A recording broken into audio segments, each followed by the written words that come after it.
നമസ്കാരം. എത്തും പിടിയും കിട്ടാത്ത 7 നാളുകൾ. നാളെ 8ാം ദിനമാണ്. കരയിലില്ലെന്ന് സൈന്യവും അടിവരയിടുന്നു. അർജുൻ ജീവനോടെ തിരിച്ചു വരുമെന്ന പ്രതീക്ഷ കൈവിടുകയാണ് കുടുംബം. രക്ഷാപ്രവർത്തനത്തിൻ്റെ അടുത്ത ഘട്ടമെന്ത്? സ്വാഗതം ജനൻ ഡിബേറ്റിലേക്ക്. ചർച്ചയ്ക്കായി റിട്ടയർഡ് കേണൽ എസ് ഡിന്നി, ശാസ്ത്ര സാഹിത്യകാരൻ രാജഗോപാൽ കമ്മത്ത്, ഞങ്ങളുടെ പ്രതിനിധി ഗോകുൽ കെ വേണുഗോപാൽ എന്നിവർ ചേരും. ദുരന്ത പ്രതിരോധ വിദഗ്ധൻ കൃഷ്ണപ്രസാദ്, അർജുൻ്റെ സുഹൃത്ത് മുനീർ പി എന്നിവരും ചർച്ചയിലുണ്ടാകും. ആദ്യം കേണൽ എസ് ഡിന്നിയിലേക്ക്. കേണൽ എസ് ഡിന്നി, നാളെ രാവിലെ 8:30 മണിയാകുമ്പോൾ 8 ദിവസം പൂർണ്ണമാകുന്നു അർജുൻ അപ്രത്യക്ഷനായിട്ട്. ഇനി എന്ത് പ്രതീക്ഷിക്കണം? നമ്മൾ ഇന്ന് രാവിലെ ഈ ഒരു സെർച്ച് തുടങ്ങിയ സമയത്ത് നമ്മൾ എല്ലാവരും വളരെ പ്രതീക്ഷയോടെ ആയിരുന്നു. കാരണം കരഭാഗത്ത് എവിടെയെങ്കിലും എന്തെങ്കിലും ഒരു ഇൻപുട്സ് കിട്ടും എന്നുള്ള ഒരു വിശ്വാസം ഉണ്ടായിരുന്നു. പക്ഷെ അൺഫോർച്ചുനേറ്റ്ലി അവിടെ ഇല്ല എന്നുള്ളൊരു സ്ഥിരീകരണം ഇപ്പം ഇന്ത്യൻ ആർമി കൊടുത്തിട്ടുണ്ട്. അപ്പൊ അതിന്റെ അർത്ഥം തീർച്ചയായിട്ടും ഈ ട്രക്ക്, അർജുൻ ഉൾപ്പെടെയുള്ള ട്രക്ക് കരഭാഗത്തില്ല. അത് സ്വാഭാവികമായിട്ട് ഇനി പുഴയിലാണ് ഉള്ളത്. ഞാൻ മനസ്സിലാക്കുന്ന ആ പുഴയുടെ തീരത്ത് കുറച്ച് സ്ഥലം ഇപ്പോഴും ഇനിയും തിരയാൻ ബാക്കിയുണ്ട്. അപ്പൊ ആ ഒരു പ്രദേശം വിട്ടുകഴിഞ്ഞാൽ ബാക്കി ഒരു കൂടുതൽ ചാൻസസ് ഇനി പുഴയുടെ ഉള്ളിലാണ് എന്നാണ് നമ്മൾ മനസ്സിലാക്കുന്നത്. അപ്പൊ തീർച്ചയായിട്ടും ഇനി അടുത്ത ഫേസ് ഓഫ് ഓപ്പറേഷൻസ് എന്ന് പറഞ്ഞു കഴിഞ്ഞാൽ അത് നേവിയുടെ ഒരു ഓപ്പറേഷൻ ആയിരിക്കും. കാരണം അവർക്കാണ് അതിന്റെ എക്സ്പെർട്ടീസ്, അവർക്കാണ് അതിന്റെ എക്യുപ്മെന്റും മറ്റു കാര്യങ്ങളൊക്കെ ഉള്ളത്. പക്ഷെ അത് തീർച്ചയായിട്ടും ഒരു സങ്കീർണമായിട്ടുള്ള ഒരു ഓപ്പറേഷൻ ആയിരിക്കും. കാരണം നമ്മൾ അവിടെ കാണുന്ന പോലെ ആ പുഴയുടെ ഏകദേശം ഒരു മധ്യഭാഗത്തായിട്ട് വലിയ ഒരു തുരുത്ത് പോലെ ഫോം ആയിട്ടുണ്ട്. അപ്പൊ അതിന്റെ അർത്ഥം അത് ആ ഒരു പുഴയുടെ ഒരു ആഴം ഏകദേശം ഒരു 25 അടിയാണ് മനസ്സിലാക്കുന്നത്. അപ്പൊ 25 അടിക്ക് മുകളിലേക്ക് വന്നിട്ടുണ്ടെങ്കിൽ അത്രയും മണ്ണ് വന്ന് അവിടെ അടിച്ചിട്ടുണ്ട്. അപ്പൊ അത് ആ 30 അടിയോളം പുഴയുടെ തീരത്തു നിന്നാണ്. അപ്പൊ ഈ 30 അടിയിലും അത്രയും മണ്ണ് തന്നെ, അത്രയും അല്ലെങ്കിൽ അതിനെക്കാട്ടി കുറച്ച് കുറവായിട്ടുള്ള മണ്ണുണ്ട്. അപ്പൊ ഇത്രയും ഡെബ്രി വന്ന് അടിഞ്ഞിരിക്കുന്ന ഒരു സ്ഥലമാണ്. അപ്പൊ അതിനകത്ത് ഈ ഒരു ട്രക്കിനെ നമ്മൾ കണ്ടെത്തണം. അതല്ല ഇനി ട്രക്ക് ഒഴുകിപ്പോയിട്ടുണ്ടോ, അതാണെങ്കിൽ അത് കടൽ ഭാഗത്തേക്കാണ് പോയിട്ടുള്ളത്. അപ്പൊ അവിടെയും തെരച്ചിൽ നടക്കേണ്ടി വരും. അപ്പൊ തീർച്ചയായിട്ടും അടുത്ത ഒരു നേവി ആയിട്ടുള്ള ഒരു ഓപ്പറേഷൻ തന്നെയാണ് ചെയ്യാൻ സാധ്യത. അങ്ങനെ ചെയ്യാൻ സാധിക്കും. ശ്രീ രാജഗോപാൽ കമ്മത്ത്, അങ്ങ് ഇറ്റലിയിൽ ഒരു ട്രെയിൻ യാത്രക്കിടെയാണെന്ന് മനസ്സിലാക്കുന്നു. ഈ 150 അടിയോളം ഉയരം നിന്ന് മണ്ണ് ഇടിഞ്ഞു വീണുണ്ടായ അപകടത്തിൽ ഈ 400 തടിക്കഷ്ണങ്ങൾ കയറ്റി വന്ന അർജുൻ്റെ ലോറി മണ്ണിനടിയിലായെന്നായിരുന്നു ആദ്യ നിഗമനം. ഇപ്പോൾ പുഴയിലാണോ എന്ന സംശയം ഉയരുന്നു. ഇനി എന്ത് സംഭവിക്കും?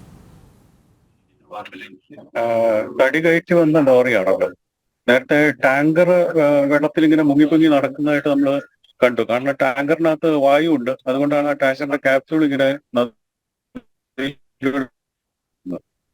നദിയിലേക്ക് പോയിട്ടുണ്ടെങ്കിൽ അതിന്റെ തടി കഷ്ണങ്ങൾ അവിടെ എവിടെയെങ്കിലും കാണണ്ടേ? ധാരാളം തടി കയറ്റി വന്ന ലോറിയല്ലേ, അത് കണ്ടിട്ടില്ലല്ലോ. അപ്പൊ പിന്നെ എങ്ങനെയാണ് തടി പുഴയിലുണ്ടെന്ന് പറയുന്നത്? അത് മാത്രമല്ല, GPS സിഗ്നലും മറ്റും ലഭിച്ചതും കരയിൽ നിന്നാണ്. അപ്പോ എനിക്ക് എന്റേതായിട്ടുള്ള സംശയങ്ങളുണ്ട്. അതവിടെ ഇരിക്കട്ടെ. പക്ഷെ നമ്മൾ സൈന്യവും മറ്റു ഏജൻസികളും പറയുന്നത് തൽക്കാലം വിശ്വസിച്ചേ മതിയാകും. അല്ല സാർ, ഈ സമയത്ത് എല്ലാ സംശയങ്ങളും ഉപരിതലത്തിൽ ഉയർന്നു കേൾക്കണം. അങ്ങയുടെ സംശയങ്ങൾ എന്താണ്? പറയൂ. അതായത് ഇമ്പാക്ട് വളരെ ഫലപ്രദമായിട്ട് നേരിടുന്ന വണ്ടിയാണ്. ലോകത്തിലെ ഏറ്റവും മികച്ച ഓട്ടോമൊബൈൽ നിർമ്മാതാക്കളിൽ ഒരാളാണ് പെൻസ്. അപ്പൊ അവർക്ക് അവരുടെ ക്യാബിൻ സുരക്ഷിതമായിരിക്കും എന്നുള്ളതാണ് എന്റെ ഒരു പ്രതീക്ഷ. അതുകൊണ്ടായിരിക്കും ചിലപ്പോൾ മൊബൈലിന്റെ റിങ് കേൾക്കുകയും GPS കരയിൽ നിന്ന് കിട്ടുകയും ചെയ്തു. പിന്നീട് മറ്റൊരു കാര്യം പറയാൻ പറ്റുന്നത്, ഭാരത് പെൻസിന്റെ തന്നെ അല്ലെങ്കിൽ പെൻസിന്റെ ചിപ്പുകൾ അതിനകത്തുണ്ട്. സോഫ്റ്റ്വെയർ വെച്ചിട്ടാണ് ഇതിന്റെ സർവീസും മറ്റു കാര്യങ്ങളൊക്കെ ചെയ്യുന്നത്. അതിനകത്ത് ഭാരത് പെൻസിൽ മാത്രം ആക്സസ് ചെയ്യാൻ പറ്റുന്ന ചിപ്പുകൾ അതിൽ ഘടിപ്പിച്ചിട്ടുണ്ട്. ആ ചിപ്പുകൾ എങ്ങനെയെങ്കിലും നമുക്ക് ആക്സസ് ചെയ്യാൻ പറ്റുമെങ്കിൽ ഭാരത് പെൻസിന്റെ സഹായം തേടിയിട്ടുണ്ട്. ആ ചിപ്പുകൾ ചിലപ്പോൾ സാറ്റലൈറ്റുമായിട്ട് ഡാറ്റ നെറ്റ്വർക്കുമായിട്ട് ബന്ധിപ്പിച്ചതുമായിട്ടുള്ള ചിപ്പുകളായിരിക്കാം. അപ്പോ അത് നമ്മൾ ഏതെങ്കിലും തരത്തിൽ ആക്സസ് ചെയ്യാൻ പറ്റുന്നുണ്ടെങ്കിൽ നമുക്ക് കൃത്യമായ ലൊക്കേഷൻ നമുക്ക് കണ്ടെത്താനായിട്ട്. അപ്പൊ ആ ഒരു കാര്യം കൂടി ഈ അവസരത്തിൽ കണക്കിലെടുക്കേണ്ടതാണ്. ഏതായാലും നിർഭാഗ്യകരമായ ഒരു കാര്യമാണ്. കാരണം പറയാതിരിക്കാൻ നിവൃത്തിയില്ല. ധാരാളം താമസിച്ചു പോയി. കാരണം ഓപ്പറേഷൻ ഫലപ്രദമായിട്ട് തുടങ്ങാൻ. അപ്പൊ അത് തന്നെ ഒരു വളരെ ദുഃഖകരമാണ് ശരിക്കും. നമ്മൾ ഇത്രയും സംവിധാനങ്ങളുള്ള സ്ഥിതിക്ക് ഇപ്പം GPS കുറിച്ചൊക്കെ സംസാരിച്ച് സോണാറിനെ കുറിച്ചും റഡാറിനെ കുറിച്ചൊക്കെ സംസാരിച്ചു തുടങ്ങിയിട്ട് 24 മണിക്കൂറൊക്കെ ആയിട്ട് മനുഷ്യ ജീവനുകളല്ലേ. മറ്റൊരു കാര്യമുണ്ടോ, ക്യാബിനുള്ളിൽ ഓക്സിജനുണ്ട്, ജലവും ഉണ്ട്. അങ്ങനെയാണെങ്കിൽ ഡീഹൈഡ്രേഷൻ ഒഴിവാകും. പക്ഷെ അതിനകത്ത് കൂടുതൽ മനുഷ്യർക്ക് ജീവനുണ്ടെന്നുണ്ടെങ്കിൽ അവർക്ക് കാർബൺ ഡൈ ഓക്സൈഡ് അവർ പടരാനായിട്ടുള്ള സാധ്യതയുണ്ട്. അങ്ങനെയെങ്കിൽ ബോധക്കേടും അസ്ഫിക്സിയേഷനൊക്കെ ഉണ്ടാകാനായിട്ടുള്ള സാധ്യതയുണ്ട്. പക്ഷെ പ്രതീക്ഷ നമ്മൾ കളയണ്ട. കാരണം മഴവെള്ളം ഒലിച്ചിറങ്ങുന്നുണ്ടല്ലോ. അപ്പൊ അങ്ങനെ അതിനകത്ത് എയർ ഫോഴ്സ് ഉണ്ടാകാനായിട്ടുള്ള സാധ്യതയുണ്ട്. കുറച്ച് വായു മതി ശരിക്കും. നമ്മൾ സാധാരണ ശ്വസിക്കുന്നത് പോലെയുള്ള അത്രയും വായു വേണ്ട. ജീവൻ 8 നാളൊക്കെ സുരക്ഷിതരായിരിക്കാൻ തക്ക വിധം വായു അതിനുള്ളിൽ ഉണ്ടാകും. അതാണ് ഒരു പ്രതീക്ഷ. കാരണം ഏതെങ്കിലും കാരണവശാൽ ഇത് കരയിൽ തന്നെ ഉണ്ടെന്നുണ്ടെങ്കിൽ 10-15 ദിവസം കഴിഞ്ഞ് കിട്ടിയിട്ടുള്ള ചരിത്രമുണ്ട് ശരിക്കും ഇത്തരത്തിലുള്ള ലാൻഡ് സ്ലൈഡ്സിലൊക്കെ.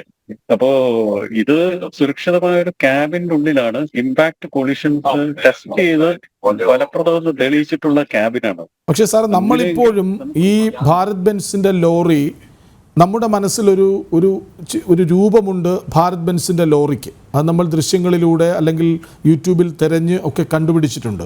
ആ ലോറി അങ്ങനെ തന്നെ മണ്ണിനടിയിൽ ഉണ്ടാകുമെന്ന ഒരാഗ്രഹമാണ് നമ്മളെപ്പോഴും പങ്കുവെക്കുന്നത്. പക്ഷേ 400 തടിക്കഷ്ണങ്ങളുമായി വന്ന വണ്ടിയാണ്. അതിലൊടുത്ത് നിർത്തിയിട്ടിരിക്കുന്നു. അവിടേക്ക് 150 അടി ഉയരത്തിൽ നിന്ന് മണ്ണിങ്ങനെ ഒലിച്ചിറങ്ങുന്നു. അത് എത്ര വേഗത്തിലാണ്, എത്ര ശക്തിയോടെയാണെന്ന് നമുക്ക് ഊഹിക്കാവുന്നതേ ഉള്ളൂ. അതിങ്ങനെ ഇതിന് മുകളിലേക്ക് വരുന്നു. ഒരുപക്ഷെ ലോറി കരണം മറിഞ്ഞിട്ടുണ്ടാകാം 1, 2, 3 തവണ. അതിനുശേഷം ഈ വടം പൊട്ടി തടിക്കഷ്ണങ്ങൾ ചിതറിയിട്ടുണ്ടാകാം.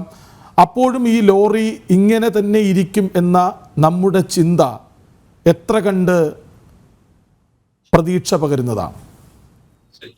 ഈ നോർമലി അതിന്റെ ബെൻസിന്റെ കൊളിഷന്റെ ഒരു ടെസ്റ്റിംഗ് ഒന്ന് ജസ്റ്റ് നോക്കിയാൽ മതി. യൂട്യൂബ് വീഡിയോസ് നോക്കിക്കഴിഞ്ഞാൽ നമുക്ക് അറിയാൻ പറ്റും അത് എത്രത്തോളം ഇമ്പാക്ട് അത്.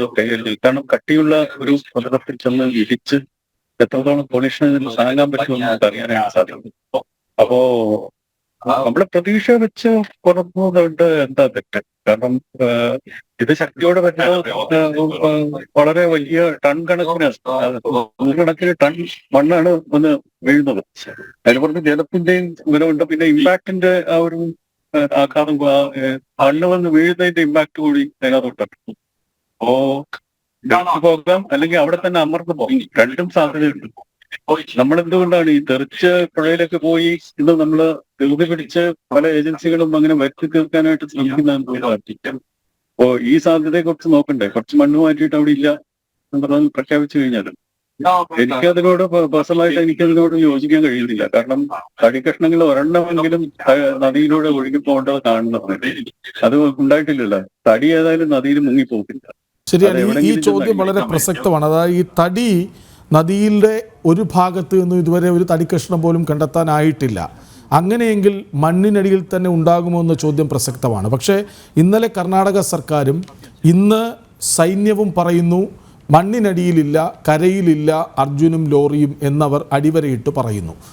വീണ്ടും ചോദ്യം പ്രസക്തമാണ്. അപ്പോഴും ഈ അർജുനെ അടുത്തറിയുന്നവർ, അർജുൻ്റെ കുടുംബം, സുഹൃത്തുക്കളൊക്കെ പറയുന്നത് കരയിൽ ഈ ആദ്യം മൺകൂന ഉണ്ടായിരുന്ന ഇടത്ത് നിന്ന് JCB ഉപയോഗിച്ച് മണ്ണ് മാറ്റി മറ്റൊരിടത്തേക്ക് ഇട്ടുവല്ലോ, അവിടെ ഉണ്ടാകാൻ സാധ്യതയുണ്ടെന്ന സംശയം ഇപ്പോഴും അവശേഷിക്കുന്നുണ്ട്. അതിന് അർജുൻ്റെ സുഹൃത്ത് നമുക്കൊപ്പം ചേരും. അദ്ദേഹത്തിലേക്ക് വരാം. അതിനു മുൻപ് ശ്രീ കേണൽ ഡിന്നി നമുക്കൊപ്പം 8 മണി വരെ മാത്രമേ ഉണ്ടാവൂ. അതുകൊണ്ട് ദയവായി തുടരുക മുനീർ. കേണൽ ഡിന്നി, ഈ സൈന്യത്തിൻ്റെ നടപടിക്രമം എങ്ങനെയാണ്? ഇപ്പോൾ ഇന്ന് നമ്മൾ മനസ്സിലാക്കുന്നത് കരസേന ഈ സെർച്ച് നിർത്തിവെക്കുകയാണ്. അവർ മടങ്ങാനുള്ള സാധ്യതയുണ്ടെന്നാണ് നമ്മൾ മനസ്സിലാക്കുന്നത്. അപ്പോഴും നേവി അവിടെ ഉണ്ടാകും. ഇനി നേവിക്ക് മാത്രമാകുമോ ചുമതല? നമ്മൾ മനസ്സിലാക്കുന്നുള്ളത് എന്ന് വെച്ചാൽ ഈ ഗവൺമെന്റ് ആർമിയെ റിക്വസിഷൻ ചെയ്യുമ്പോൾ അവര് വ്യക്തമായിട്ടുള്ള ഒരു റിക്വസിഷൻ ആണ് അത് കൊടുക്കുന്നത്. അതായത് എന്താണ് അവരുടെ ടാസ്ക്, എന്തിനാണ് അവരെ വിളിക്കുന്നത്. അപ്പൊ ആ വിളിച്ചത് 3 മിസ്സിംഗ് ആയിട്ടുള്ള ആളുകളെ കണ്ടെത്താനാണോ, അതോ ട്രക്ക് കണ്ടെത്താനാണോ, അതോ റോഡ് ക്ലിയർ ചെയ്യാനാണോ, അതോ കരയിലുള്ള എല്ലാ ഭാഗത്തും സെർച്ച് ചെയ്തിട്ട് ഇവിടെ ഒന്നും ഇല്ല എന്ന് എന്താ പറയുക പ്രൂവ് ചെയ്യാനാണോ എന്നുള്ളതാണ്. അപ്പൊ അതനുസരിച്ചാണ് ആർമി പ്രവർത്തിക്കുന്നത്. അപ്പൊ ആർമിക്ക് കൊടുത്ത ടാസ്ക് അല്ലാതെ ആർമിയുടെ രീതിയിലല്ല വന്ന് അവരുടെ ടാസ്ക് കണ്ടെത്തിയല്ല ചെയ്യുന്നത്. അവരുടെ അടുത്തൊരു പറഞ്ഞു കാണും ഇതാണ് അവരുടെ ടാസ്ക്. അപ്പൊ ഞാൻ മനസ്സിലാക്കിയത് അവരുടെ ടാസ്ക് 3 ജീവൻ അവർ കാണാനില്ല, അല്ലെങ്കിൽ 3 പേരെ മിസ്സിംഗ് ആണ്. ആ 3 പേരെയും കണ്ടെത്തുക. അത് കാണാനുള്ള ഏറ്റവും ബെസ്റ്റ് ആയിട്ടുള്ള മാർഗം ആ ട്രക്ക് കണ്ടെത്തുക എന്നുള്ളതാണ്. കാരണം അർജുൻ ആ ട്രക്കിനകത്തായിരുന്നു ഉറങ്ങുന്നത്. അപ്പൊ അങ്ങനെയുള്ള ഒരു ഓപ്പറേഷനാണ് അവർ ചെയ്തുകൊണ്ടിരുന്നത്. അപ്പൊ അതാണ് ഇന്ന് ഇപ്പൊ നമുക്ക് കിട്ടുന്ന റിപ്പോർട്ട്. ബിക്കോസ് ഞാൻ അഗൈൻ പറയാണ്, അവിടെ നിന്നുള്ള ഒഫീഷ്യലായിട്ട് ഒരു ആർമി പേഴ്സണോ അല്ലെങ്കിൽ ഒഫീഷ്യലായിട്ടുള്ള ഏതെങ്കിലും ഗവൺമെന്റ് രീതിയിലേക്ക് സെർച്ച് ഓപ്പറേഷൻ കരയിൽ നിർത്തി എന്ന് ഞാൻ ഇതുവരെ കേട്ടിട്ടില്ല. ഞാൻ അങ്ങനെ ഉണ്ടെന്നുണ്ടെങ്കിൽ ഞാൻ ചിലപ്പോൾ മിസ്സായതായിരിക്കും. അങ്ങനെ ഒരു ഇതുവരെ ആരും പറയുന്നതായിട്ട് ഞാൻ കേട്ടില്ല. അതായത് ലാൻഡിൽ ഇനി തിരച്ചിലേ ഇല്ല എന്നുള്ളത് ഞാൻ ഇതുവരെ കേട്ടില്ല. അപ്പൊ നാളെ എന്താണ് ഇതിങ്ങനെ കേൾക്കുന്ന ഒരു കാര്യമാണ്. ഞാൻ അതാണ് പറഞ്ഞത്, അങ്ങനെ സൂചനയുണ്ട്. അതിന്റെ കൃത്യമായ വിവരം അല്പസമയത്തിനകം ഞങ്ങളുടെ പ്രതിനിധി അവിടെയുണ്ട്, ശ്രീത്ത് ഒപ്പം ചേരും. ശ്രീത്ത് അത് വ്യക്തമാക്കും. അങ്ങ് തുടർന്നോളൂ. അപ്പൊ അങ്ങനെ ഒരു ബിക്കോസ് നമ്മള് ഇന്നലെ ഇതേപോലുള്ള ഒരു വിഷയത്തിലായിരുന്നു നമ്മൾ അവിടുത്തെ റവന്യൂ മിനിസ്റ്റർ ഞാൻ നേരത്തെ പറഞ്ഞ പോലെ 98% മണ്ണ് മാറ്റി കഴിഞ്ഞു എന്ന്. അതായത് ആർമി എത്തിയത് 2 മണിക്കാണ്. 3 മണി അല്ലെങ്കിൽ 4 മണിയായപ്പോ അദ്ദേഹം പറയാണ് 98% മണ്ണ് ഓൾറെഡി മാറ്റിക്കഴിഞ്ഞു. അപ്പം അതിന്റെ അപ്പം ആ ഒരു പിന്നെ അപ്പൊ ആർമി വരുന്നതിന്റെ കാര്യം എന്താണെന്നുള്ളൊരു ചോദ്യചിഹ്നം അവിടെ ഉണ്ട്. അപ്പം അങ്ങനെ ഒരു അവസ്ഥയിലേക്ക് വീണ്ടും വരരുതെന്നാണ്. അത് കൃത്യമായിട്ടുള്ള കറക്റ്റ് ആയിട്ടുള്ള ഇൻഫർമേഷൻ കൊടുക്കണം, ആളുകൾക്ക് കൊടുക്കണം, പ്രത്യേകിച്ച് ആ വീട്ടുകാർക്ക് കൊടുക്കണം. അവർക്ക് അറിയാനുള്ള അർഹതയുണ്ട്, അതിനുള്ള അത് അവർക്ക് ആവശ്യമാണ്. അപ്പൊ അങ്ങനെയുള്ള കൃത്യമായിട്ടുള്ള ഒരു ബ്രീഫിംഗ്, അതായത് ഈ ഞങ്ങൾ കംപ്ലീറ്റ് ആണ് ഞങ്ങളുടെ കയ്യിലുള്ള എല്ലാ ഏജൻസീസും വെച്ച് ഞങ്ങൾ കരയിലുള്ള എല്ലാ ഭാഗത്തും സാധ്യതയുള്ള എല്ലാ ഭാഗത്തും ചെക്ക് ചെയ്തു. അവിടെ ഈ ട്രക്ക് ഇല്ല എന്നുള്ള കൃത്യമായിട്ടുള്ള ഒരു ഒഫീഷ്യൽ സ്റ്റേറ്റ്മെന്റ് വരണം. അത് കഴിഞ്ഞിട്ട് മാത്രമേ നമുക്ക് പറയാൻ സാധിക്കൂ ഇനി അവിടെ കരയിൽ യാതൊരുവിധ സെർച്ചിന് സാധ്യതയില്ല അല്ലെങ്കിൽ അതിന്റെ ആവശ്യമില്ല.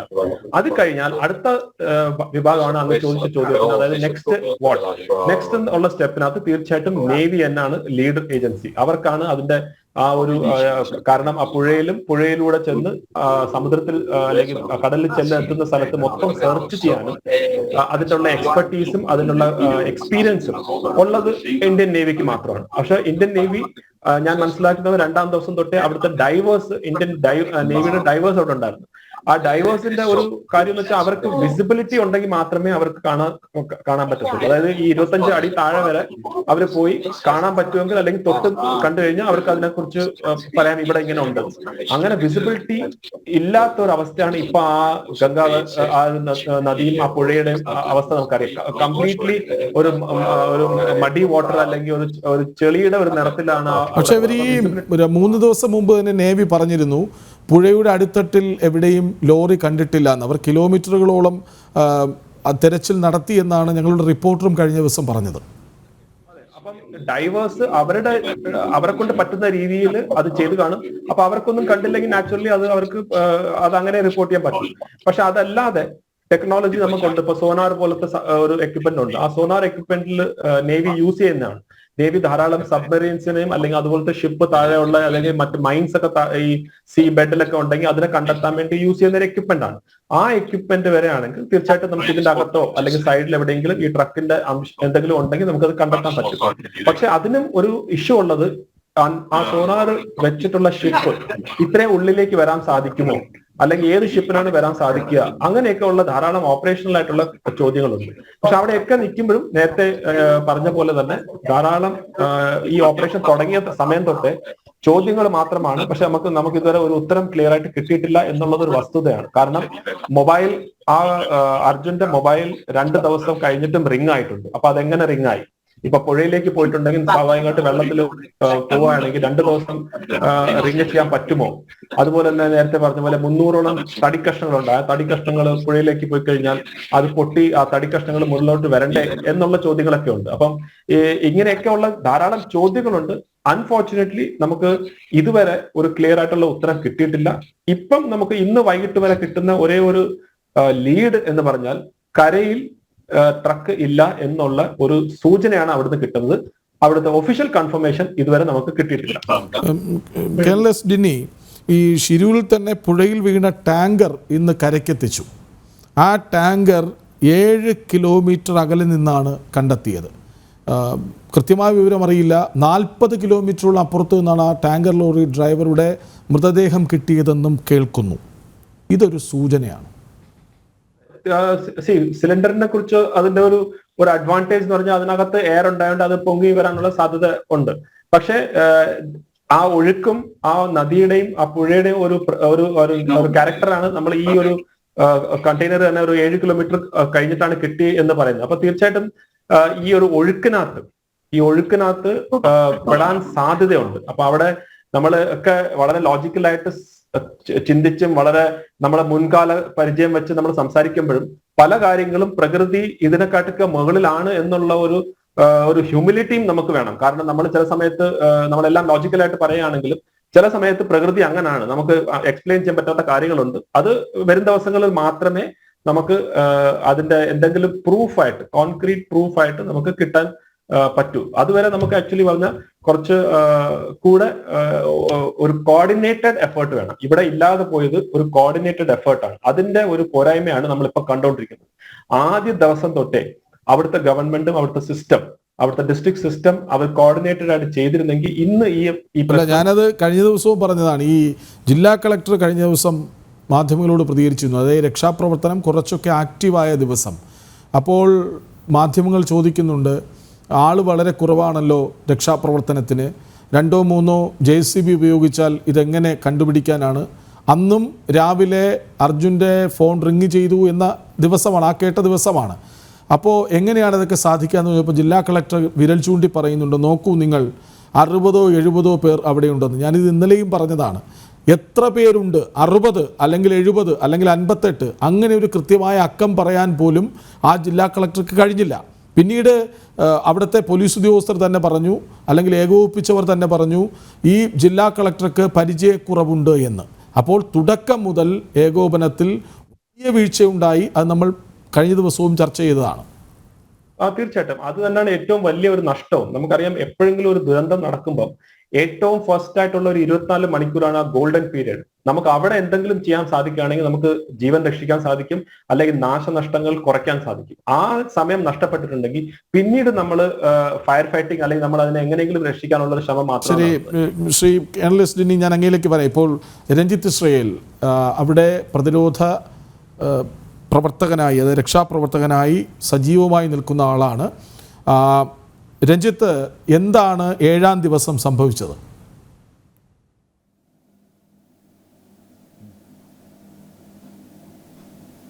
ഏഴാം ദിവസം ആ വണ്ടി പാർക്ക് ചെയ്ത സ്ഥലത്ത് GPS ലൊക്കേഷൻ കിട്ടിയിരുന്നു. ഹലോ, പറഞ്ഞോളൂ. Hello, GPS Bharat Benz lorry അവസാന പാർക്ക് GPS ലൊക്കേഷൻ ഉണ്ടായിരുന്നു. അതായത് ഒരു കടയുടെ ഓപ്പോസിറ്റായിട്ട് ഒരു ഐ വിറ്റ്നസ് ഉണ്ടായിരുന്നു. ആ പ്രദേശമായിരുന്നു നിന്ന് ഞങ്ങൾ ഡെബ്രിസ് മാറ്റി ചേർച്ചുകൊണ്ടിരുന്നത്. അവർ പകുതി മാറ്റാൻ തുടങ്ങിയോടെ ഇന്ത്യൻ ആർമിയുടെ റഡാർ, ഇന്ത്യൻ ആർമി ഈ മറാത്ത ഇൻഫൻട്രി കൊണ്ടുവന്ന റഡാർ, ഈ റഡാർ വെച്ച് 6 മീറ്റർ റേഡിയസ് പെനിട്രേഷൻ ഉള്ള റഡാറാണ് ഡൗണിലേക്ക്. അത് വെച്ച് അവിടെ നോക്കിയപ്പോഴത്തേക്ക് ബാക്കിയുള്ള സ്ഥലങ്ങൾ നോക്കി വന്നപ്പോഴത്തേക്ക് അവിടെ നിന്ന് പിടിച്ചില്ല. ആ സ്ഥലത്തേക്ക് ഒരു സിഗ്നൽ കാണിച്ച്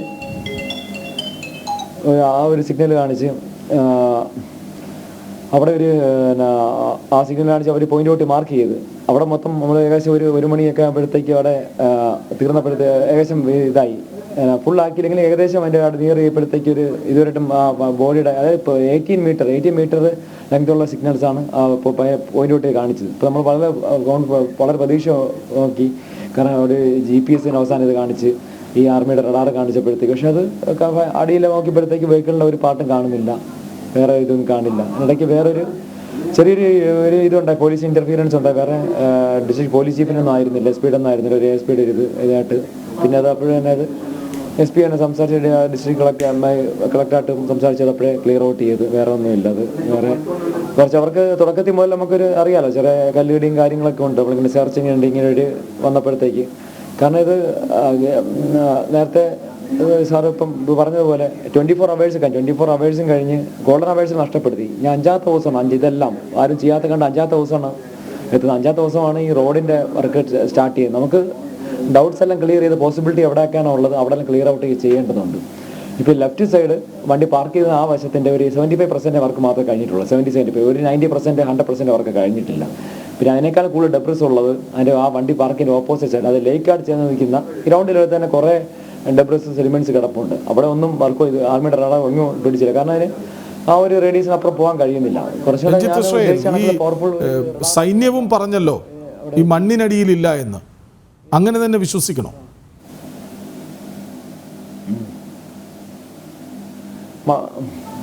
മണ്ണിനടിയിൽ നിന്നില്ല എന്ന് പറയുന്നില്ല. മണ്ണിനടിയിൽ ഇത് വാട്ടറിൽ കാണുന്നില്ല. വാട്ടറിൽ തന്നെയാണ് 1 to 7 days ഇന്നത്തെ 7 ദിവസമായി ഈ സെർച്ച് നടക്കുന്നത്.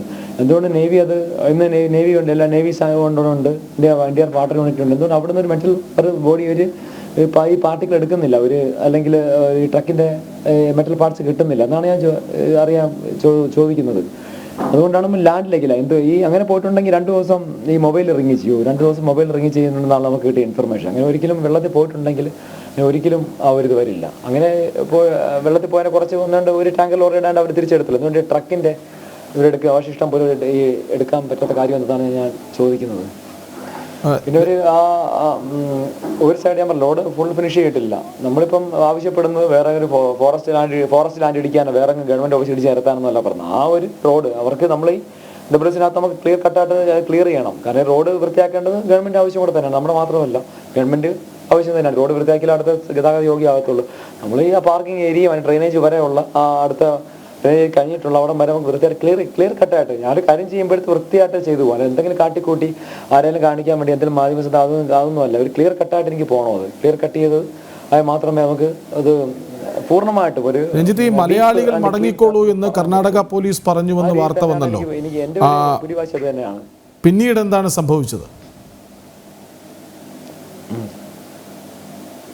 മലയാളി ശരിക്കും പറഞ്ഞാൽ മലയാളി ഒരുപാട് സഹപ്രവർത്തകരും ഉണ്ടായിരുന്നു അവിടെ. ഞങ്ങൾ ഡേഞ്ചർ പ്ലേസിൽ ഞാനും ഒരു NDRFന്റെ ഓപ്പറേറ്റർ പിന്നെ കൃഷ്ണദാസ് എന്നൊരു എൻ്റെ അസിസ്റ്റ് ചെയ്യാൻ വേണ്ടി അത് കളക്ടർ ഓർഡർ ഞാൻ വാങ്ങിച്ചു തന്നെയാണ്. അപ്പോൾ നമ്മൾ അതിനകത്ത് വർക്ക് ചെയ്തുകൊണ്ടിരിക്കുകയാണ്. അപ്പോഴത്തേക്ക് ഇവർ പുറത്ത് നിന്ന് നമ്മൾ ഈ ടിപ്പർ ലോറി കറക്റ്റായിട്ട് ഒരുപാട് മലയാളി സന്നദ്ധ സംഘടന വന്നിട്ടുണ്ട്, 3 സംഘടന വന്നിട്ടുണ്ട്. അവർ വളരെയധികം ഹെൽപ്പ് ഔട്ട് ചെയ്യുന്നുണ്ട്. കാരണം ഈ പെട്ടെന്ന് ഫാസ്റ്റായിട്ട് മൂവ് ചെയ്യാനും നമുക്ക് ഭക്ഷണം കൊണ്ടുവരാനും ഈ ടിപ്പർ ലോറി കാര്യങ്ങൾ ബാക്കി ഓരോ ഐഡിയാസ് അവരെ എന്തെങ്കിലും ഉണ്ടെങ്കിൽ അതും പറയാനെല്ലാം നല്ല ഇതാണ്. അപ്പോൾ അത്രയധികം ഒരു കണ്ടപ്പോൾ അവർക്ക് അങ്ങോട്ട് എന്താ ഒരു ഉൾക്കൊള്ളാൻ പറഞ്ഞു. അവർക്കൊന്നും ചെയ്യാൻ പറ്റില്ല, നമ്മളെന്തെങ്കിലും ചെയ്യുന്ന കാണുമ്പോഴത്തേക്ക് അവർക്കൊരു ചെറിയൊരു ഈഗോ പ്രോബ്ലം ഒരു ഓഫീസർ ഉണ്ടായിരുന്നു. അപ്പോഴേ നമ്മൾ ക്ലിയർ ചെയ്ത് വേറെ പ്രശ്നമൊന്നും ഉണ്ടായില്ല. അത് തന്നെ SP അപ്പോഴും തന്നെ അതിൻ്റെ ഏറ്റവും വലിയ അഡ്മിനിസ്ട്രേഷൻ ഡെപ്യൂട്ടി കമ്മീഷൻ ഇവിടുത്തെ ഡിസ്ട്രിക്ട് കളക്ടറാണ് ഡെപ്യൂട്ടി കമ്മീഷൻ എന്ന് പറയുന്നത്. അപ്പോഴും തന്നെ അത് ക്ലിയർ ഔട്ട് ചെയ്തത് പുള്ളിക്ക് ഒരു ഇത് വരും നമ്മൾ ചെയ്യുന്ന കണ്ടിട്ട് ഇത്രയും അവർക്ക് അവരുടെ ഫോഴ്സിനെ അവരുടെ സ്റ്റേറ്റ് SDRFനോ ഒന്നും വരും. നമ്മൾ അത്ര ഡീപ്പായിട്ട് സെർച്ച് നടക്കുന്നുണ്ട്. അത് അവർക്ക് ഡീപ്പായിട്ട് സെർച്ച് നമ്മുടെ ആവശ്യമാണ്. നമ്മളങ്ങനെ ക്ലിയർ കട്ട് സെർച്ച് ചെയ്യത്തുള്ളൂ. എന്തായാലും കാണിച്ചു കൂട്ടാൻ വേണ്ടിയുള്ള സെർച്ച് അല്ലത്. ഡീപ്പായി നമുക്ക് തറവായിട്ട് ക്ലിയർ ഡൗട്ട്സ് ചെയ്തിട്ടുള്ള സെർച്ചാണ് അത് മുന്നോട്ട് പോകുന്നത്. ശരി രഞ്ജിത്ത്, ഈ അല്പം മുമ്പ് രഞ്ജിത്തിനെ അവരുടെ ഒരു അവലോകന യോഗത്തിലേക്ക് വിളിച്ചിരുന്നു എന്ന് കേട്ടു, ശരിയാണോ? എന്താണ് ആ യോഗത്തിൽ ഉണ്ടായത്? അതെ, വിളിച്ചത് ഡെപ്യൂട്ടി കമ്മീഷൻ ഓഫീസിൽ നാളെ എനിക്ക് പുള്ളിക്കാരൻ ഓഫീസ് നാളെ വരത്തില്ല തോന്നുന്നു. ഒന്ന് ഹാജരാകേണ്ടതുണ്ട് വേറെ കാര്യങ്ങൾ, വേറെ ഒന്നുണ്ട് പേപ്പറും കൂടെ ഒന്ന് ഇതിൻ്റെ ഞാൻ തന്നെയാണ് അനുമതി ഇപ്പം നോക്കി ഇത് ചെയ്യുന്നതല്ല. അപ്പോൾ അവർക്ക് കുറച്ചും കൂടെ നാളെ വേറെ കുറച്ച് നേവിയുടെ കുറച്ച് ഡീപ്പ് ഡൈവേഴ്സ് വന്നിട്ടൊന്നും അതിൻ്റെ അകത്ത് കാര്യമില്ല. ഹൈ കറണ്ട് ഫ്ലോ എന്ന് വെച്ചാൽ അടിയിൽ അടിയെടുക്കുന്ന ഭയങ്കരമാണത്. മുകളിൽ തന്നെ നിയന്ത്രിക്കാൻ പറ്റില്ല, അടിയിലെന്ന് വെച്ചാൽ ഹെവിയാണ്. ഒരിക്കലും അങ്ങനെ സെർച്ചിങ് ഒരിക്കലും പോസിബിൾ അല്ല എന്നാണ് എൻ്റെ അഭിപ്രായം. കാരണം ഇത്ര ദിവസം 1 to 7 days ചെയ്യാത്തത് ഇനി എന്ത് എവിഡൻസ് ആണ് അടിയിൽ നിന്ന് എനിക്ക് വാട്ടറിൽ നിന്ന്. കാരണം വാട്ടർ എന്ന് പറഞ്ഞാൽ എപ്പോഴും അറിയാലോ പെട്ടെന്ന് ഒഴുകി പോകുന്ന അവിടെ ഒരിക്കലും വിധിക്കാൻ വളരെ ബുദ്ധിമുട്ട്. അപ്പോൾ ലാൻഡ് എന്ന് പറഞ്ഞാൽ മണ്ണിനടി കിടക്കുന്ന അവിടെ കാണും, മനസ്സിലായില്ലേ? കാരണം അവരെപ്പോഴും അവിടെ ആ സെഡിമെന്റ് അവിടെ കാണും. അതുപോലെയല്ല ഹൈ കറണ്ട് ഫ്ലോ അണ്ടർ വാട്ടറിൽ പോകുന്നു പറഞ്ഞാൽ അത് ഭയങ്കര ഫാസ്റ്റായിട്ട് ഫ്ലോ, അവിടെ എവിഡൻസ് ഉണ്ടെങ്കിൽ തങ്ങി നിൽക്കാൻ കാണത്തില്ല, നേരെ കടലിലേക്ക് മറ്റൊക്കെ ഒഴുകി പോയി കാണും. അത് നോക്കൂ രഞ്ജിത്തിൽ വലിയ പ്രതീക്ഷയുണ്ട് ഇപ്പോഴും അർജുൻ്റെ കുടുംബത്തിന്. ഇന്ന് വൈകുന്നേരം അമ്മ വാർത്താ സമ്മേളനം നടത്തി പറഞ്ഞത് അതാണ്. അതിനെക്കുറിച്ച് കൂടി രഞ്ജിത്തിനോട് ചോദിക്കേണ്ടതുണ്ട്. ഒരു 10 മിനിറ്റ് കൂടി ഞങ്ങൾക്കൊപ്പം തുടരണം. അതിനു മുൻപ് കേണൽ S ഡിനിയിലേക്ക് അദ്ദേഹത്തിന് പോകേണ്ടതുള്ളത് കൊണ്ടാണ് 2 മിനിറ്റ് സമയം കഴിഞ്ഞ് ഞാൻ രഞ്ജിത്തിലേക്ക് വരാം. കേണൽ S ഡിനി, ഈ സൈന്യത്തിൻ്റെ അടുത്ത നീക്കം എന്തായിരിക്കും, അതായത് നേവിയുടെ? നമ്മളിപ്പം രഞ്ജിത്ത് പറഞ്ഞ പോലെ അവിടെ മൊത്തത്തിൽ ആ സെർച്ച് ഇതുവരെ കഴിഞ്ഞിട്ടില്ലെങ്കിൽ എനിക്ക് തോന്നുന്നു ആ ഏരിയ കൊണ്ട് ക്ലിയർ ചെയ്തിട്ട് മാത്രമേ അവർ കംപ്ലീറ്റ് ആയിട്ട് ആ കരയിൽ ഇനി ഇല്ല എന്നുള്ള ഒരു കൺഫർമേഷൻ തരൂ. അതാ ഞാൻ നേരത്തെ പിന്നെ പറഞ്ഞ ആർമിയിൽ നിന്ന് ഞാൻ ഇതൊരു ഒഫീഷ്യൽ ആയിട്ട് അവിടെ അവരുടെ കംപ്ലീറ്റ് ലാൻഡ് ക്ലിയർ ചെയ്ത് എന്ന് ഞാൻ കേട്ടില്ല. അപ്പൊ അത് ആ ഒരു കൺഫർമേഷൻ കൂടെ വെയിറ്റ് ചെയ്തിട്ടായിരിക്കും അടുത്ത ഒരു ഫേസ് ഓഫ് ഓപ്പറേഷനിലേക്ക് പോകുന്നത്. അത് തീർച്ചയായിട്ടും കരഭാഗത്ത് എങ്ങുമില്ല എന്നുണ്ടെങ്കിൽ തീർച്ചയായിട്ടും ഇനി പിന്നെ പുഴയിലോട്ട് നോക്കിയേ പറ്റത്തുള്ളൂ. അപ്പൊ അവിടെ ഡൈവേഴ്സിന്റെ വളരെ ലിമിറ്റഡ് ആയിട്ട് ഒരു റോളേ ഉള്ളൂ. ഞാൻ നേരത്തെ പറഞ്ഞ പോലെ അവിടെ അങ്ങനാണെങ്കിൽ സോനാർ പോലത്തെ, അതായത് കുറച്ചുകൂടി അഡ്വാൻസ്ഡ് ആയിട്ടുള്ള സോനാർ, ഷിപ്പ് ബേസ്ഡ് ആയിട്ടുള്ള സോനാർ വന്നാൽ മാത്രമേ എന്തെങ്കിലും ഇങ്ങനത്തെ ഒരു കാര്യം കടലിൽ നിന്ന് ഈ സ്ഥലം വരെ ഉള്ള കംപ്ലീറ്റ് ഏരിയ സ്കാൻ ചെയ്യാൻ പറ്റൂ, അവിടെ എന്തെങ്കിലും നമുക്കത് കണ്ടെത്താൻ പറ്റും. അതുകൊണ്ട് എനിക്ക് തോന്നുന്നു കുറച്ചുകൂടെ നമ്മൾ നാളത്തെ ഡെവലപ്മെന്റ്സ് എങ്ങനെയാണെന്നും കൂടെ അറിഞ്ഞിട്ട് മാത്രമേ നമുക്ക് ഇതിന്റെ ഒരു ഫൈനലായിട്ട് പറയാൻ സാധിക്കൂ. കാരണം ആർമി കംപ്ലീറ്റ് ഓപ്പറേഷൻ നിർത്തി എന്നുള്ള ചില റിപ്പോർട്ട്സ് ഒക്കെ വരുന്നു, അത് ശരിയല്ല എന്നാണ് എനിക്ക് തോന്നുന്നത്. ശരി, വളരെയധികം നന്ദി കേണൽ എസ് ഡിന്നി ഒപ്പം ചേർന്നതിന്. ഇപ്പോൾ അർജുൻ്റെ സുഹൃത്ത് മുനീർ കോഴിക്കോട് നിന്ന് ഒപ്പം ചേരുന്നുണ്ട്. മുനീർ, 7 ദിവസം പൂർത്തിയായി. നാളെ രാവിലെ 8:30 ആകുമ്പോൾ 8 ദിവസമാകുന്നു അർജുനെ കാണാതായിട്ട്. കുടുംബം വൈകുന്നേരം വാർത്താ സമ്മേളനം നടത്തി വളരെ വേദനയോടെ നിരാശയോടെ പറഞ്ഞു, ഇനി അർജുൻ തിരിച്ചു വരുമെന്ന പ്രതീക്ഷ ഞങ്ങൾക്കില്ല, ജീവനോടെ തിരിച്ചു വരുമെന്ന പ്രതീക്ഷ ഞങ്ങൾക്കില്ല, എന്തും ഉൾക്കൊള്ളാൻ തയ്യാറാണെന്ന്. ഈ 7-ാം ദിനം രാത്രിയാകുമ്പോൾ ഷിലൂരിൽ നിന്ന് നിങ്ങൾക്ക്, സുഹൃത്തുക്കൾക്ക്, കുടുംബത്തിന് കിട്ടിയ അറിയിപ്പ് എന്താണ്?